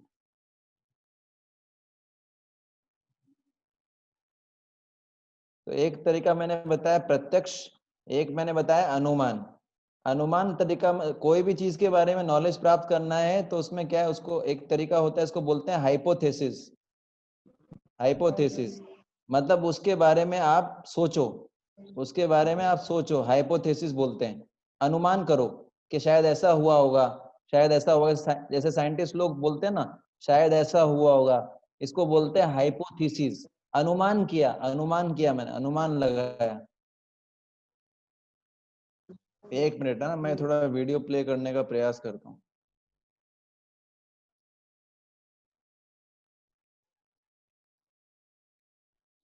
तो ये जो अनुमान प्रमाण होता है ना, अनुमान, तो बोलते हैं अनुमान, ये भी सही नहीं होता। फॉर एग्जाम्पल इसमें भी दोष है, क्योंकि हम सोचते हैं ऐसा। जैसे फॉर एग्जाम्पल सिंपल तरीके से, जैसे कई बार आपने देखा है कोई कमरा है, उसमें से जोर जोर से आवाज आ रही है, जैसे अनुमान। यस, मैं बहुत अच्छा एग्जांपल देता हूँ। ये तब की बात थी जब मैं जयपुर में था। ये बहुत समय पहले की बात है। तो मैं एक बार ट्यूशन जा रहा था, ट्यूशन मैथ्स का। तो मैं अपने जो ट्यूशन टीचर थे, मैथ्स पढ़ाते थे, उन्हीं के साथ जा रहा था, उन्हीं के इंस्टीट्यूट पे, वो मेरे साथ में थे। तो एक रास्ते में हमने देखा, मैं आगे सर बैठे थे, पीछे में बैठा था। तो हमने देखा एक लड़का और लड़की जा रहे हैं और बहुत हंस हंस के बात कर रहे हैं, और जो लड़की ने कपड़े भी अच्छे से नहीं पहन रखे थे। तो हमारे मन में ये आया, मेरे सर ने भी बोला, मैंने बोला देखो सर कैसा टाइम आ गया है, क्या ना सरेआम इस तरीके से जो लड़के लड़कियां मिलते हैं, बात करते हैं, और कपड़े भी अच्छे से नहीं पहन रखे। फिर हमने ऐसा सोचा शायद ये दोनों जो है मतलब गर्लफ्रेंड बॉयफ्रेंड होंगे। तो हमने जो है ये सोचा। बाद में पता लगा कि वो हमारे इंस्टीट्यूट पे, मतलब सर के इंस्टीट्यूट में ही वो आए। और बाद में जब उनसे पूछा, सर ने इंक्वायरी किया, क्योंकि वो बहुत जो है इस प्रकार से बातें कर रहे थे कि कोई भी देख के ये सोचेगा कि ये तो लगता है गर्लफ्रेंड बॉयफ्रेंड है, इतना ओपनली डील कर रहे थे। लेकिन बाद में जब सर ने इंक्वायरी किया तो पता लगा कि वो तो भाई बहन थे। वो कौन थे? भाई बहन। तो हमको इतना शर्म आया बाद में, मेरे को और सर को, कि हमने ऐसा सोच लिया। तो ऐसे ही क्या होता है, इसको बोलते हैं अनुमान लगाना। तो अनुमान जो होता है वो परफेक्ट नहीं होता है। क्यों? क्योंकि अनुमान बेस्ड होता है हमारे हम सोचते हैं ऐसा, लेकिन जरूरी नहीं जो सोचे वो सही हो। आप समझ पा रहे हैं? तो दूसरा जो तरीका होता है नॉलेज एक्वायर करने का, उसको बोलते हैं अनुमान। और जितनी भी साइंटिफिक थ्योरी हैं वो सब अनुमान पे बेस्ड होती हैं, शायद ऐसा, शायद ऐसा। इसलिए ये भी परफेक्ट तरीका नहीं है ज्ञान प्राप्त करने का। और तीसरा जो तरीका होता है, एक मिनट, शायद वीडियो ये रन नहीं कर रहा। जैसे फॉर एग्जांपल पिट्यूटरी ग्लैंड के बारे में सुना है आपने? पीयूष ग्रंथि बोलते हैं इसको, पिट्यूटरी ग्लैंड। तो जब पहले जब फर्स्ट टाइम ये पिट्यूटरी ग्लैंड पे रिसर्च हुआ था, तो समझ नहीं पा रहे थे कि पिट्यूटरी ग्लैंड क्या है। तो उनको लगा कि ये तो कोई ऐसे ही ज्यादा यूजफुल जो है ग्लैंड नहीं है। साइंटिस्ट लोगों को पता नहीं चला कि ये कितना, तो मास्टर ग्लैंड भी बोलते हैं, पीयूष ग्रंथि। और ये इतना इंपॉर्टेंट है शरीर के लिए कि जितना भी मूवमेंट शरीर के अंदर होता है, जितने भी हार्मोन्स होते हैं, जैसे टेस्टोस्टेरोन हार्मोन, जितने भी मेन हार्मोन बनते हैं, वो पिट्यूटरी ग्लैंड उसको कंट्रोल करता है। तो पहले जब वैज्ञानिकों ने रिसर्च किया तो उन्होंने ये अनुमान लगाया कि शायद ये इतना महत्वपूर्ण ग्लैंड नहीं है, लेकिन ये बहुत महत्वपूर्ण ग्रंथि है हमारे शरीर के अंदर। इसको बोलते हैं एंडोक्राइन ग्लैंड। ये अगर गड़बड़, दूसरा ऐसा ही उदाहरण आता है, इसको आपने सुना भी होगा, अपेंडिक्स के लिए। अपेंडिक्स हमारे शरीर के अंदर होता है, अपेंडिक्स हमारे शरीर के अंदर होता है, और जो अपेंडिक्स होता है वो हमारे शरीर में कोई काम नहीं आता है। क्यों? क्योंकि हम लोग जो है घास नहीं खाते। तो जो अपेंडिक्स है वो जानवरों के अंदर मेनली एक्टिव होता है, अपेंडिक्स का जो ग्लैंड होता है, क्योंकि वो लोग जो है, अपेंडिक्स का काम होता है सेलुलोज को डाइजेस्ट करना, है ना। तो अपेंडिक्स जो है इसको वेस्ट माना गया था, इसको बोलते हैं वेस्टिजियल ऑर्गन। तो इसको पहले वेस्ट माना गया था कि ये वेस्ट है, इसका कोई यूज नहीं है। लेकिन बाद में पता लगा कि अपेंडिक्स जो है हमारे में एक्टिव नहीं, क्योंकि हम लोग पका हुआ भोजन खाते हैं, लेकिन जैसे गाय वगैरह है इनमें बहुत एक्टिव काम करता है, क्योंकि ये कच्चा भोजन खाते हैं। बेसिकली प्रभु ग्रीन जी, कच्चा हरे सेल। कृष्णा। प्रभु हाँ, जी, थोड़ा वॉइस में प्रॉब्लम हो रही है। अभी हरे हाँ, अभी कृष्णा, सही। अभी ठीक आ रहा है। तो मैं वही बता रहा था कि अभी कई सही है। बार वैज्ञानिक, हाँ, कई बार वैज्ञानिकों ने रिसर्च किया, अनुमान लगाया, प्रभु जी लेकिन वो कट रहा है, गलत अनुमान अभी भी निकला। कट रहा है वॉइस। हरे कृष्णा, अभी Hare Krishna, Hare Krishna. Now fine, Krishna. Prabhuji. Fine है ना। तो Hmm. मैं ये बता रहा था कि कई बार वैज्ञानिकों ने अनुमान लगाया लेकिन वो गलत निकला। जैसे मैंने बताया पीयूष ग्रंथि के लिए, अपेंडिक्स के लिए, ये सब अनुमान पे आधारित था, इसलिए गलत साबित हो गया। तो अनुमान से जो ज्ञान प्राप्त करते हैं वो गलत हो सकता है, उस पर विश्वास नहीं करना चाहिए। तो तीसरा तरीका क्या है? शब्द प्रमाण। अगर हमको ज्ञान प्राप्त करना है किसी भी वस्तु के बारे में, सबसे पावरफुल तरीका है, स्पेशली भगवान के बारे में जानना है, तो भगवान को तो हम अपनी आंख से डायरेक्ट देख नहीं सकते, है ना, क्योंकि हम उस लायक, पता नहीं उस लायक हैं कि नहीं, पहली बात, या वो भगवान उस रूप में आएंगे कि इस रूप में हम देख सकते नहीं। तो कहने का मतलब है, ना तो प्रत्यक्ष प्रमाण के द्वारा, ना अनुमान प्रमाण के द्वारा हम भगवान को जान सकते हैं। जब इस भौतिक जगत की वस्तुओं को हम प्रत्यक्ष और अनुमान प्रमाण के द्वारा नहीं ठीक से समझ सकते, तो जो गॉड हैं वो तो इस लोक के परे हैं, उनको कैसे हम जान सकते हैं? इसलिए सबसे पावरफुल तरीका होता है, इसको बोलते हैं शब्द प्रमाण। तो शब्द प्रमाण जो होता है वो बहुत ही पावरफुल तरीका है किसी वस्तु को समझने के लिए, है ना। तो एक बार की एक स्टोरी आती है, बताते थे कि एक बार 6 अंधे लोग थे, और वो जो है, उन्होंने कभी एक 6 अंधे लोग थे, उन्होंने कभी हाथी को नहीं देखा था अपने जीवन में। तो उनको एक टास्क मिला कि हाथी को डिस्क्राइब करना है। एक हाथी खड़ा था, 6 अंधे लोगों को एक टास्क दिया कि आप हाथी को टच करके बताओ कि हाथी कैसा होता है। तो एक अंधा व्यक्ति था, उसने हाथी की सूंड को टच किया और बोला कि ये तो जो है, बेसिकली जो है, हाथी का जो सूंड है वो कैसा है। सॉरी, एक जो व्यक्ति था, उसने हाथी के जो है दांत को टच किया, तो वो पहना होता है ना, हाथी के जो दांत होते हैं। तो उसने बताया कि जो हाथी जो होता है वो कैसा होता है, वो भाले के समान होता है, तीख, एकदम शार्प। एक व्यक्ति ने जो है हाथी के पेट को टच किया, तो वो दीवार की तरह होता है। पेट कैसा होता है? बड़ा सा होता है। तो उसने बताया हाथी तो दीवार की तरह होता है। एक व्यक्ति ने हाथी के पैर को पकड़ा, उसने बोला हाथी जो है खंबे के समान होता है, खंबे के समान। एक व्यक्ति ने हाथी के कान को टच किया और डिस्क्राइब किया कि जो हाथी है, जैसे हम पंखा चलते हैं ना गर्मियों में, पंखा होता है हवा देने के लिए, बोले वो वैसा है। उसके कान को टच करके एक्सप्लेन किया। एक व्यक्ति ने हाथी के पूंछ को टच किया और पूंछ को स्पर्श करके बोला हाथी जो है वो तो कैसा होता है, रस्सी के समान है। तो ऐसे सब लोगों ने अलग अलग उत्तर दिए। तो ये सारे लोग जो है ये गलत भी नहीं थे, लेकिन ये पूरी तरीके से सही भी नहीं थे, क्योंकि उन्होंने अनुमान लगाया और टच करके देखा, इंद्रियों के माध्यम से ज्ञान लेने का प्राप्त किया। तो उसी समय एक ब्राह्मण वहां से जा रहे थे, हरे कृष्णा डिवोटी जा रहे थे। उन्होंने पूछा आप लोग क्या कर रहे हो? तो वो डिवोटी ने पूछा, तो सबने बोला कि हम हाथी को देख रहे हैं, हाथी कैसा होता है। तो वो डिवोटी ने बोला अरे हाथी तो जो है उसके 4 पैर होते हैं, ऐसा पूरा डिस्क्राइब किया। जब डिस्क्राइब किया तो उनको सब समझ में आ गया कि भैया हाथी कैसा होता है। तो इस कहानी से ये शिक्षा मिलती है कि जो हाथी होता है ना, वो अपनी जगह ठीक थे। वो छह अंधे लोग थे, वो अपनी जगह ठीक थे। प्रॉब्लम क्या हुआ कि उनका नॉलेज पूर्ण नहीं था। पर जैसे ही उन्होंने वो हरे कृष्णा डिवोटी से सुना हाथी के बारे में, सुनना बड़ा महत्वपूर्ण है।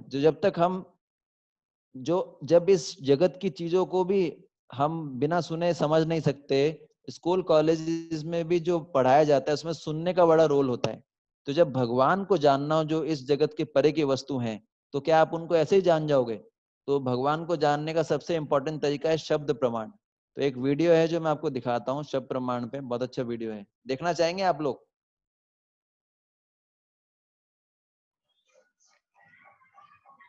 जी देखना प्रभु जी। चाहेंगे?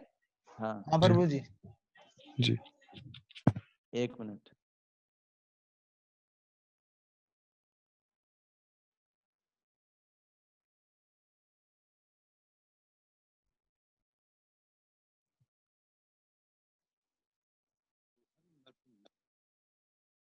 ये देखिए, मैं शेयर करता हूँ।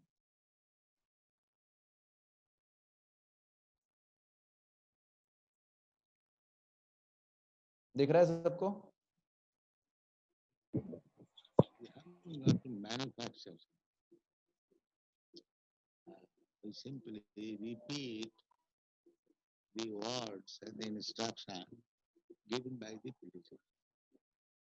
Krishna instructed Brahma, Brahma instructed Narad, Narad instructed Vyasdev, Vyasdev instructed Madhyacharya. And in this way, when Madhavendra Puri, Ishwar Puri, Sri Chaitanya Mahaprabhu, then the 6 Goswamis, then the Srinivas Acharya, Kaviraj Goswami, Narottam Das Thakur, Vishwanath Chakravarti, Jagannath Das Babaji, Bhaktivinoda Thakur, Gaur Kishore Das Babaji, Bhakti Siddhanta Saraswati, and then we are doing the same thing. There is no difference. That is the specific procedure of the Krishna consciousness. तो basically शब्द प्रमाण जो होता है, इसमें बताया जा रहा है, श्रीला प्रभुपाद जी इस्कॉन के फाउंडर हैं और ये बता रहे हैं, क्या बता रहे हैं?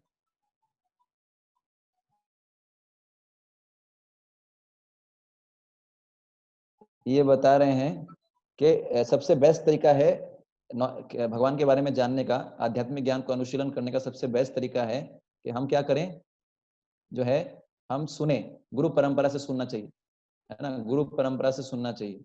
शब्द प्रमाण बेस्ड होता है सुनने पे, जो ऑथोराइज व्यक्ति हैं उनसे सुनना चाहिए। हमारे देश में प्रॉब्लम क्या है, जैसे आप किसी सड़क पे जाते हो, आप किसी व्यक्ति से पूछो कि भैया ये बताओ कि जो है ये इलेक्ट्रॉन माइक्रोस्कोप कैसे काम करता है, तो हर कोई व्यक्ति नहीं बता पाएगा। वो बोलेगा भैया आप मेरे से क्यों पूछ रहे हो, मुझे नहीं पता, आप अपने उसके एक्सपर्ट व्यक्ति से पूछो ना। समझ पा रहे हैं आप? लेकिन जब भगवान की बात आती है तो हर कोई 1 घंटे का लेक्चर दे देता है, चाहे पान वाला हो चाहे चाय वाला हो, कोई भी लेक्चर दे देता है। तो भगवान को जब जानना हो, जैसे हम नॉर्मल चीजों को समझते, इंजीनियरिंग की नॉलेज को डेवलप करना होता है, मेडिकल के नॉलेज को डेवलप करना होता है, तो हम यूनिवर्सिटीज में जाते हैं, मेडिकल कॉलेज में एडमिशन लेते हैं, वहाँ के प्रोफेसर से समझते हैं, बुक्स पढ़ते हैं। लेकिन जब भगवान के बारे में बात आती है तो हम इसको बहुत सस्ता ले लेते हैं, है ना। जो नॉलेज, जो इस जगत का नॉलेज है, उसको समझने के लिए कॉलेज चाहिए, प्रोफेसर चाहिए, और तो इस जगत के बाहर का जो नॉलेज है उसको बिना प्रोफेसर के, बिना किताबों के समझ जाओगे, ये कैसे संभव है? इसलिए दो प्रकार का ज्ञान, दो प्रकार से जो तरीके होते हैं भगवान को समझने के, एक दो तरीके से मुख्य रूप से ज्ञान अर्जन किया जाता है। एक तो असेंडिंग प्रोसेस बोलते हैं, एक बोलते हैं डिसेंडिंग प्रोसेस। तो जो आंख से और अनुमान से, प्रत्यक्ष प्रमाण और अनुमान प्रमाण से जो ज्ञान अर्जित किया जाता है उसको बोलते हैं असेंडिंग प्रोसेस। इसको ज्यादातर मॉडर्न साइंस काम में लेता है। असेंडिंग प्रोसेस का मतलब है कि हम अपने रिसर्च से हर चीज पता लगाएंगे, लेकिन आप अपने रिसर्च से हर चीज पता नहीं लगा सकते। इस जगत के अंदर की बहुत सारी चीजें अपनी रिसर्च से पता नहीं लगा सकते, तो जगत के बाहर के कैसे पता लगाओगे? लेकिन जब सुन के कोई चीज प्राप्त की जाती है, समझी जाती है, ज्ञान प्राप्त किया जाता है, उसको डिसेंडिंग प्रोसेस बोलते हैं, डिसेंडिंग प्रोसेस, है ना। जैसे फॉर सिंपल सा एग्जांपल है, अगर मान लो मुझे मेरे पिता के बारे में पता करना हो, मुझे पता नहीं मेरे पिता कौन है, तो एक सिंपल तरीका क्या है? एक तरीका तो ये है कि मैं अपनी माँ से पूछूं, और दूसरा तरीका है कि मैं रिसर्च करूं, सबके जीन टेस्ट करूं। तो कई लोगों के सैंपल ले लूं और उनका जेनेटिकल टेस्ट करूं, मेरा जीन मिला के देखूं। तो आपको क्या लगता है कौन सा तरीका ज्यादा व्यवहारिक है? अगर मैं जेनेटिकल टेस्टिंग करूंगा तो कई साल लग जाएंगे, मेरा जीवन खत्म हो जाएगा, फिर भी मेरे पिता का पता नहीं लगेगा। लेकिन अगर मैं अपनी माँ से पूछूं तो तुरंत पता लग जाएगा। तो वैसे ही वेद जो है उनको हमारी माता बताया गया है, और हमारे पिता कौन है? परम भगवान, है ना, परम भगवान कृष्ण। तो वेद हमको बताते हैं कि कौन हमारे पिता हैं। वेदों को क्यों एक्सेप्ट करना चाहिए? आप बोलेंगे वेद भी तो किसी व्यक्ति ने लिखे हैं। व्यासदेव तो एक सिंपल व्यक्ति थे। व्यासदेव सिंपल व्यक्ति नहीं थे। व्यासदेव जो थे भगवान के अवतार थे। पर मैं क्यों वेदों को एक्सेप्ट करूं, क्यों बिलीव करूं वेदों में? क्योंकि वेदों के अंदर बहुत सारी नॉलेज है, बहुत सारे चीजें हैं जिनको आज लोग देख रहे हैं। जैसे फॉर एग्जांपल भगवत गीता। भगवत गीता के अंदर डाइजेशन का साइंस को समझाया गया है, कैसे फूड डाइजेस्ट होता है, डाइजेस्टिव साइंस को समझाया गया है। ये श्लोक नंबर 15.14 में आता है। कैसे फूड डाइजेस्ट होता है ये बताया गया है, कौन डाइजेस्ट करता है फूड को ये बताया गया है। माइंड के और बॉडी के जो है स्टडी को, जो है इसको बोलते हैं साइकोफिजियोलॉजी, ये भी एक्सप्लेन किया गया गीता में 3रे अध्याय के 42वें श्लोक में। और भगवत गीता में बताया गया है कैसे हम अपने जीवन को बैलेंस कर सकते हैं ताकि हेल्दी लिविंग हो सके। ये श्लोक क्रमांक 6.16 6.17 में बताया गया है। और बारिश को कैसे बढ़ाया जाए, बारिश कैसे लाया जाए, इसका फॉर्मूला भी गीता में है, ये 3.14 श्लोका में। इसके अलावा एस्ट्रोबायोलॉजी और study of life on other, दूसरे ग्रहों पे जीवन होता है कि नहीं, ये भी भगवत गीता में, इसका भी साइंस दे रखा है 8.16। और बताया गया है टाइम को मेजर करने क्या होता है, टाइम क्या होता है, उसका मेजरमेंट कैसे किया जाता है, ये भी साइंस भगवत गीता में दे रखा है, ये 8.17 और 10.13 श्लोका में। और इसके अलावा न्यूट्रिशन, किस प्रकार का भोजन होना चाहिए, किस प्रकार का डाइट लेना चाहिए, डाइट का विज्ञान भी दे रखा है गीता में 17.18, 9 और 10। इतनी सारी चीजें गीता में दे रखी है, बताइए। और ये हम देखते हैं, इसी को अप्लाई करते हैं सब लोग। तो ये हम देख रहे हैं कि ये चीजों ऑलरेडी साइंटिफिकली प्रूवन चीजें हैं जो गीता में दे रखी हैं। फिर जो है साइंस तो अभी मानने लगा है एम्ब्रोयोलॉजी में, अभी बुक्स निकाली है एम्ब्रोयोलॉजी पे। लेकिन श्रीमद् भागवतम जो लगभग आप समझते, कई श्रीमद् भागवतम तो पुरातन जो है वेदों का सार है। तो ये श्रीमद् भागवतम का श्लोक है, श्रीमद् भागवतम है जो वैदिक ग्रंथों का सार है, वैदिक ग्रंथों का कंक्लूजन है। उसमें एम्ब्रोयोलॉजी को पहले से बताया गया है। जैसे साइंस के पास उत्तर नहीं होता, मैं एम्स में क्लास लेने जाता था, एम्स जोधपुर में। तो एक बार ये प्रश्न उठा था कि जब बच्चा गर्भ से बाहर निकलता है नया, तो वो रोता है, क्यों रोता है?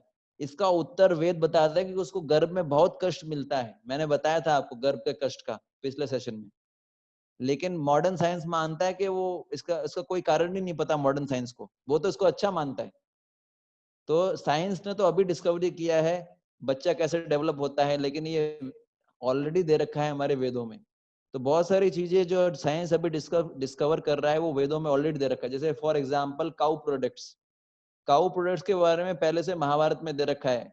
गवा मूत्र पुरीशस्य नो द्विजेत कथंचन ना चासाम मांस मशनियाद्वा दुग्वा पुष्टिम तथाप्नुयात। ये महाभारत में आता है अनुशासन पर्व में। और बताया जा रखा है कि गाय का प्रोडक्ट्स को लेने में कभी भी घबराना नहीं चाहिए, पर गाय का मीट नहीं खाना चाहिए। गाय के प्रोडक्ट्स होते हैं, इनको बोलते हैं पंचगव्य।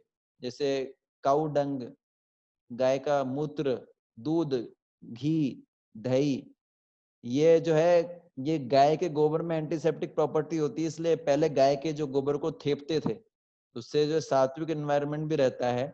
ये साइंस ने बाद में डिस्कवर किया कि गाय के गोबर में एंटीसेप्टिक प्रॉपर्टी होती है, लेकिन पहले से ही वेदों में बताया गया था ये।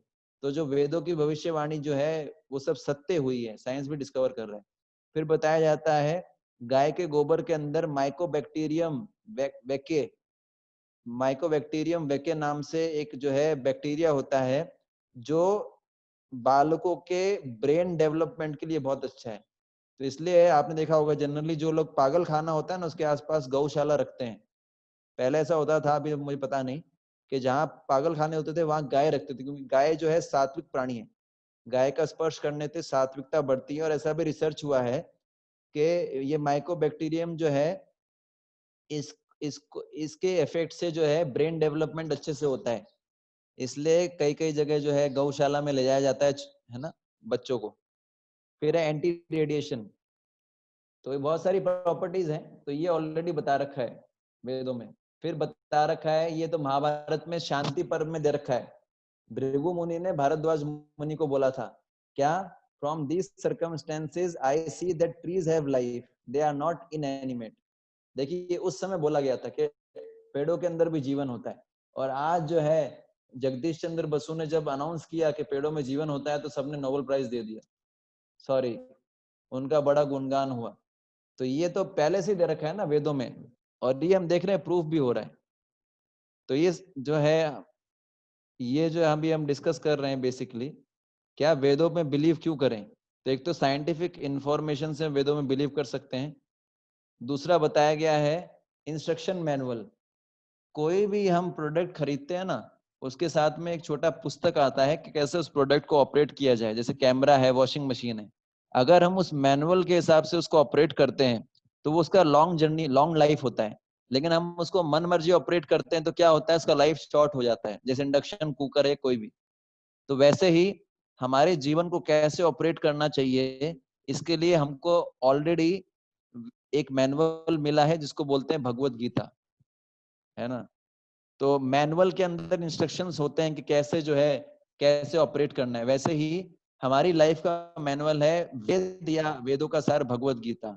तो भगवत गीता के अंदर कोई भी प्रॉब्लम का आपको सॉल्यूशन मिलेगा, चाहे क्राइम हो, एंजाइटी हो, कॉन्फ्लिक्ट हो, डिजीज हो, कोई भी समस्या, उसका सबका सॉल्यूशन आपको मिलेगा वेदों के अंदर, स्पेशली भगवत गीता, भागवतम।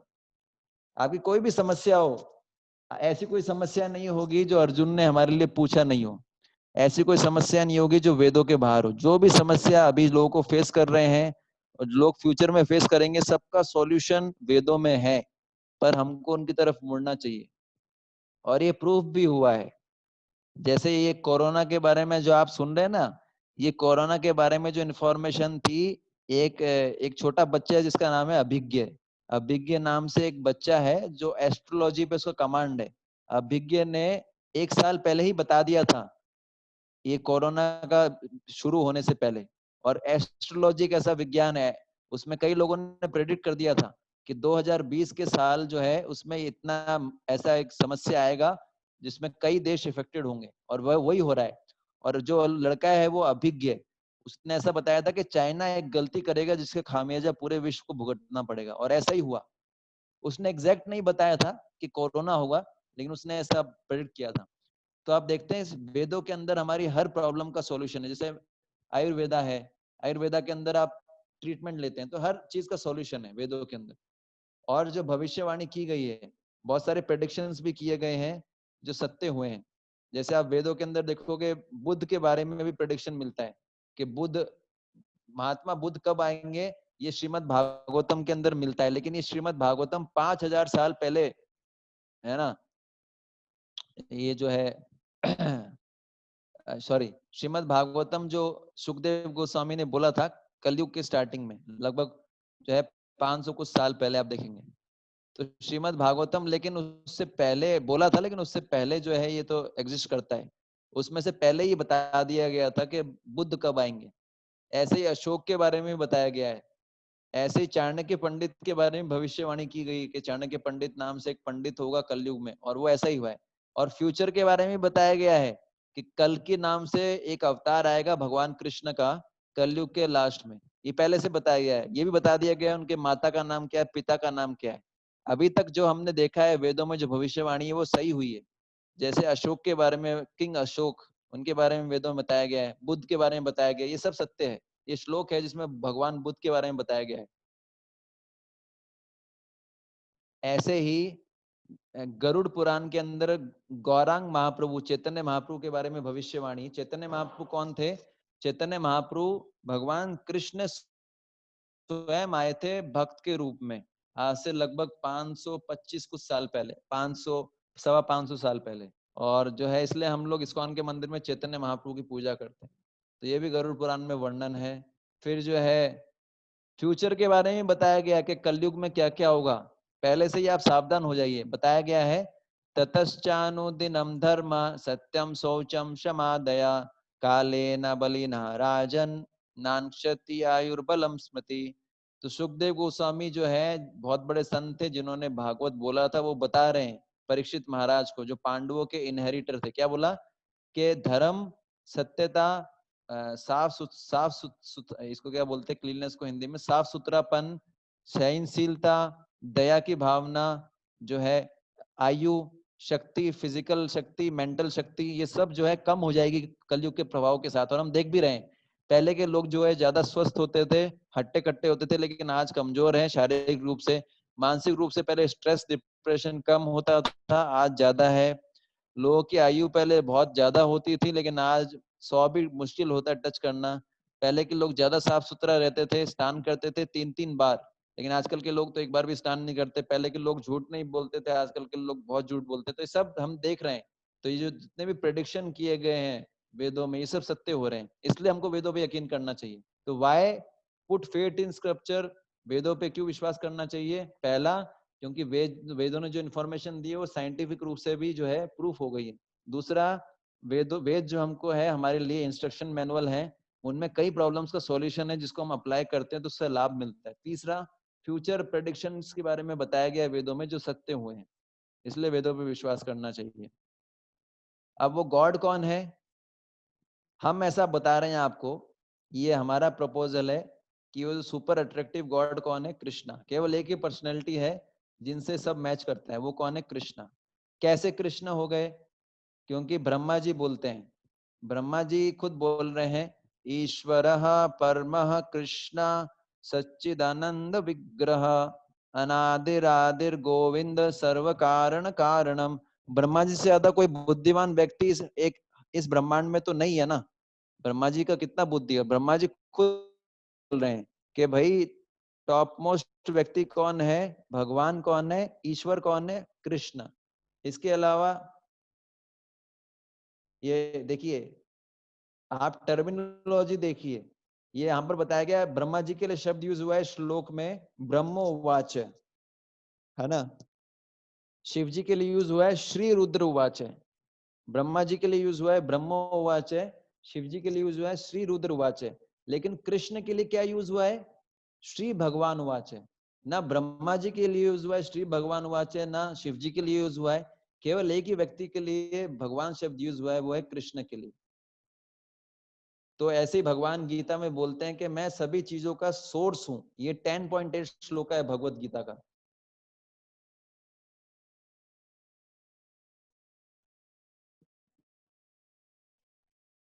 बहुत सुंदर श्लोक है ना। 10 मैं आपको पढ़ के सुनाता हूँ, आप मेरे पीछे पीछे दोहरा सकते हैं अगर आप चाहें तो। क्या बोलते हैं? अहम सर्वस्व प्रभवो मत्त सर्वं प्रवर्तते इति मत्वा भजन्ते माम बुद्धा भावा समन्विता। भगवान बोल रहे हैं अहम सर्वस्व प्रभु, मैं हर चीज का स्रोत हूँ। भगवान कृष्ण बोलते हैं। इनफैक्ट विष्णु जी भी कृष्ण से आते हैं। आप देखिए कृष्ण सेंटर में है, कृष्ण से जो विष्णु निकलते हैं उनको बोलते हैं महाविष्णु। और ये इन विष्णु के पसीने के छिद्रों से, रोम छिद्रों से और इनके सांस से बहुत सारे छोटे छोटे बॉल्स निकल रहे हैं। ये बॉल्स हैं, इनको ब्रह्मांड बोलते हैं। एक ब्रह्मांड, ऐसे अनेक ब्रह्मांड ये इन विष्णु से निकलते हैं। 3 प्रकार के विष्णु होते हैं, इनको बोलते हैं महाविष्णु। ठीक है, तो ये महाविष्णु जो है वो कहां से आते हैं? कृष्ण से आते हैं, ना कि कृष्ण विष्णु से आते हैं। कृष्ण से विष्णु आते हैं, ना कि विष्णु से कृष्ण आते हैं। और फिर इन ब्रह्मांड के अंदर फर्दर विष्णु एक्सपेंड करते हैं और उनको बोलते हैं गर्भोदक्षाय विष्णु। आप देख रहे हैं हर ब्रह्मांड में एक एक विष्णु दिख रहे हैं। तो ये महाविष्णु है पहले विष्णु, ये दूसरे विष्णु, इनको बोलते हैं गर्भोदक्षाय विष्णु, और तीसरे विष्णु होते हैं इनको बोलते हैं शिरोदक्षाय विष्णु। लेकिन ये तीनों कहां से निकलते हैं? कृष्ण से। तो भगवान श्री कृष्ण सभी चीजों का सोर्स है, और भगवान श्री कृष्ण काल को भी नियंत्रित कर लेते हैं।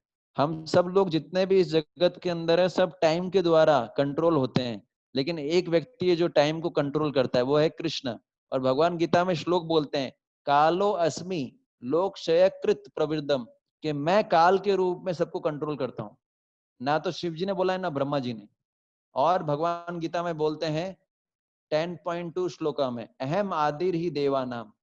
आप देख रहे जब भगवान कृष्ण ये जब पैदा हो रहे थे, भगवान श्री कृष्ण जब अवतार लिए, पैदा तो नहीं बोलेंगे, अवतार लिए, तो भगवान श्री कृष्ण जब अवतार लिए, अच्छा ओके, स्क्रीन शेयर नहीं हो रहा? हरे कृष्णा। प्रभु जी स्क्रीन तो शेयर हो रहा है, बट लेकिन कुछ और दिखाई दे रहा है, इस पे वीडियो दिखाई दे रहा है। वीडियो दिखाई दे रहा है? हाँ ऐसा कुछ है।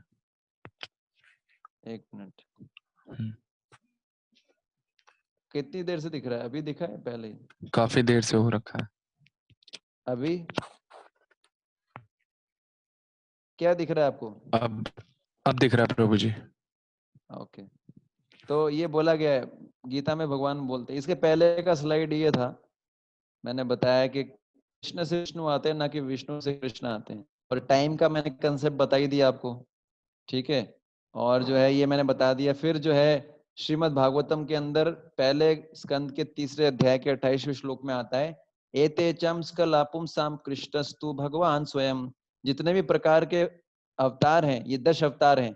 जैसे ये जो है नरसिंह भगवान, ये वामन अवतार, ये परशुराम, ये वराह देव, ये जो है कूर्म अवतार, ये मछली अवतार, ये कल्कि अवतार, ये बुद्ध अवतार, ये जो बलराम जी, ये राम, ये सब किनके अवतार है?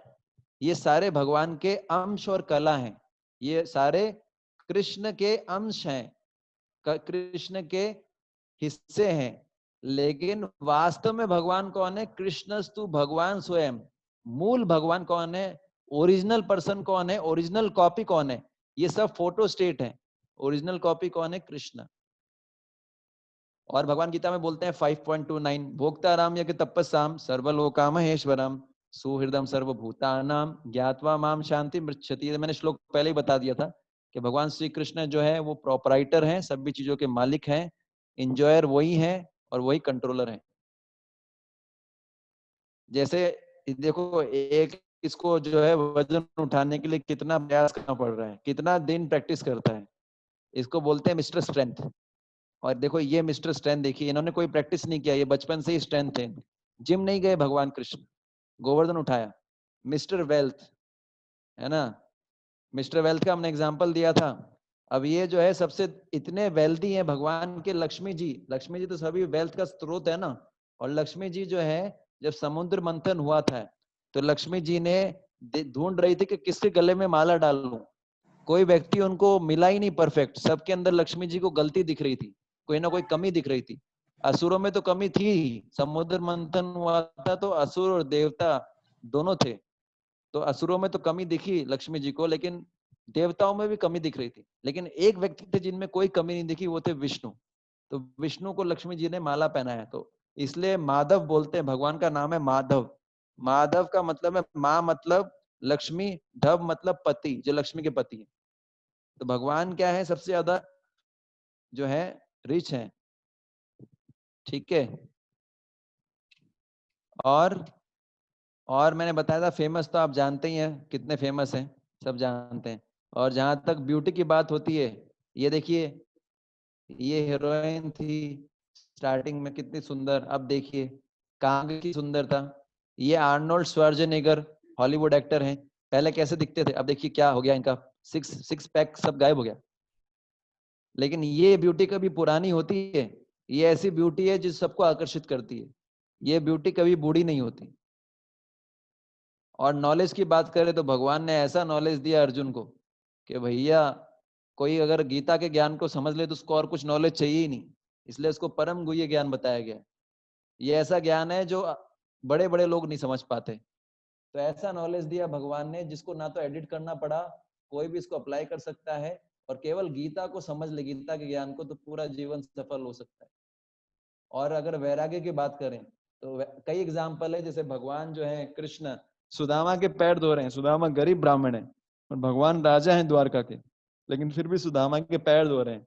इतना बड़ा व्यक्ति कोई गरीब मित्र के पैर धोएगा, या इतना बड़ा व्यक्ति कोई अर्जुन का रथ चलाएगा? तो हर प्रकार से ये प्रूफ होता है। जैसे ये अमिताभ बच्चन है कि अमिताभ बच्चन अलग अलग रोल करता है मूवीज में, लेकिन है तो एक ही व्यक्ति। तो वैसे ही भगवान अलग अलग रोल में आते हैं, अलग अलग अवतारों में आते हैं, लेकिन है एक ही व्यक्ति। यदा यदा ही धर्मस्य ग्लानिर्भवति भारत अभ्युत्थानम धर्मस्य तदात्मानं सृजामि अहम्। है ना, ये जो है साउथ का टेम्पल है। तो ये बताया गया है कि इसलिए जो है इससे पता लगता है कि जो है बाकी सब लोग क्या गॉड नहीं है? नहीं, गॉड कृष्ण है। और जो है इसलिए कृष्ण को ये बताया गया। तो ये हमने जो है इस सेशन को ये मोटा मोटा हो गया है। अब तीसरा जो है ये समरी है। हमने डिस्कस किया गॉड के एग्जिस्टेंस को कैसे प्रूव कर सकते हैं, क्लोन के द्वारा। क्लोन में मतलब क्रिएटर, तो मतलब कोई भी रचना है तो उसके रचयिता होंगे। एल मतलब लॉज है तो लॉ मेकर होगा। ओ का मतलब ऑर्डर एंड डिजाइन, और एन का मतलब है नेचुरल अर्ज। भगवान की डेफिनेशन हमने SCEO फॉर्मूले से पढ़ा था। SCEO का मतलब होता है सुप्रीम सोर्स, सी मतलब कंट्रोलर, ई मतलब इंजॉयर, है ना, और ओ का मतलब ओ जो है हमने ये डिस्कस किया था। ठीक है, ये दूसरा है ऑल अट्रैक्टिव। दूसरा डेफिनेशन था क्या? भगवान जो है जिनमें 6 ऑपुलेंस हैं, ऑल अट्रैक्टिव। फिर मैंने बताया कि किस 3 प्रकार से भगवान को जाने, 3 तरीके से ज्ञान अर्जन किया जाता है, लेकिन सबसे बेस्ट तरीका है भगवान को जानने का शब्द प्रमाण। यानी अगर भगवान को जानना है तो हमको सुनना पड़ेगा उनके बारे में गीता से, भागवत से। और किससे सुनना पड़ेगा? पान वाले से नहीं सुनना पड़ेगा। जब आपको इंजीनियरिंग का एजुकेशन चाहिए, मेडिकल का एजुकेशन चाहिए, तो आप कहाँ जाते हो? अच्छे कॉलेज में एडमिशन लेते हो, ऑथोराइज्ड कॉलेज में। पहले देखते हो कि ऑथोराइज्ड है कि नहीं। लेकिन जब भगवान के बारे में ज्ञान लेना होता है तो हर किसी व्यक्ति से ज्ञान नहीं लेना चाहिए। इसलिए इस्कॉन जो है वो एक यूनिवर्सिटी है जहाँ भगवान का ज्ञान दिया जाता है। डिवोटीज वो प्रोफेसर हैं, भगवत गीता भागवतम वो किताबें हैं। और भगवान को जानने के फायदे हमने डिस्कस किए, और क्यों शास्त्रों पे विश्वास करना चाहिए हमने डिस्कस किया। और कृष्णा जो है वो सुप्रीम गॉड है। तो ये हमारा दूसरा सेशन आज समाप्त होता है। और अब हम थोड़ा फास्ट ही चलेंगे क्योंकि ये महत्वपूर्ण था सेशन। तो कल हमारा तीसरा सेशन होगा। तो आपका किसी का कोई प्रश्न हो तो आप पूछ सकते हैं। मैंने बहुत अच्छे से प्रयास किया है आपको समझाने का, रिपीट भी किया है। आई होप कि आपको चीजें समझ में आ रही होंगी। तो किसी का कोई प्रश्न है?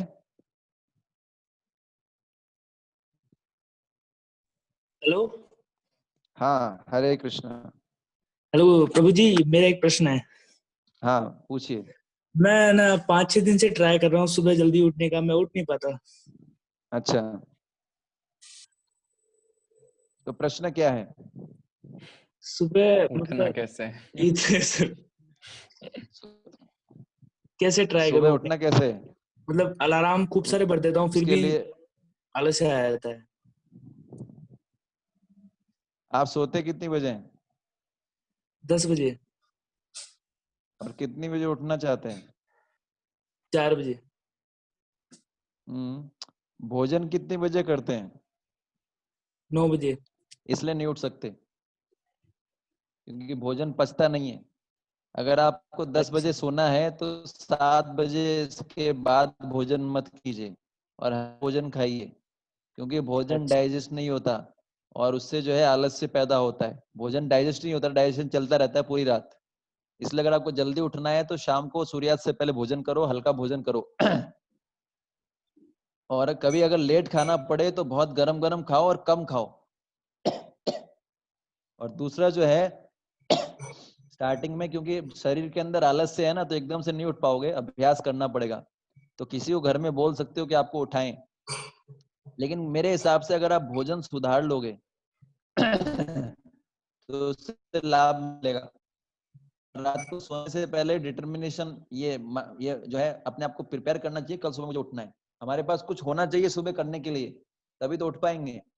इसलिए मेडिटेशन करना शुरू कर सकते हैं आप। हाँ। है ना, चैंटिंग चैंटिंग हरे कृष्ण। और कोई प्रश्न? थैंक और कोई प्रश्न?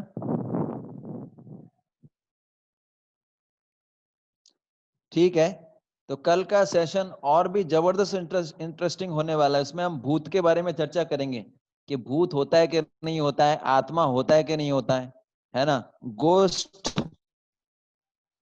सोल, माइंड, बहुत सारी चीजों की चर्चा होगी। तो कल का सेशन मिस मत करिएगा, अपने फ्रेंड्स को भी बोलिएगा जो आज चले गए उनको मिस ना करें, ठीक है। तो आप लोग का बहुत बहुत धन्यवाद। हरे कृष्णा। हरे कृष्णा प्रभु जी। हरे कृष्णा। बताइए। हरे कृष्णा प्रभु जी। हरे कृष्णा।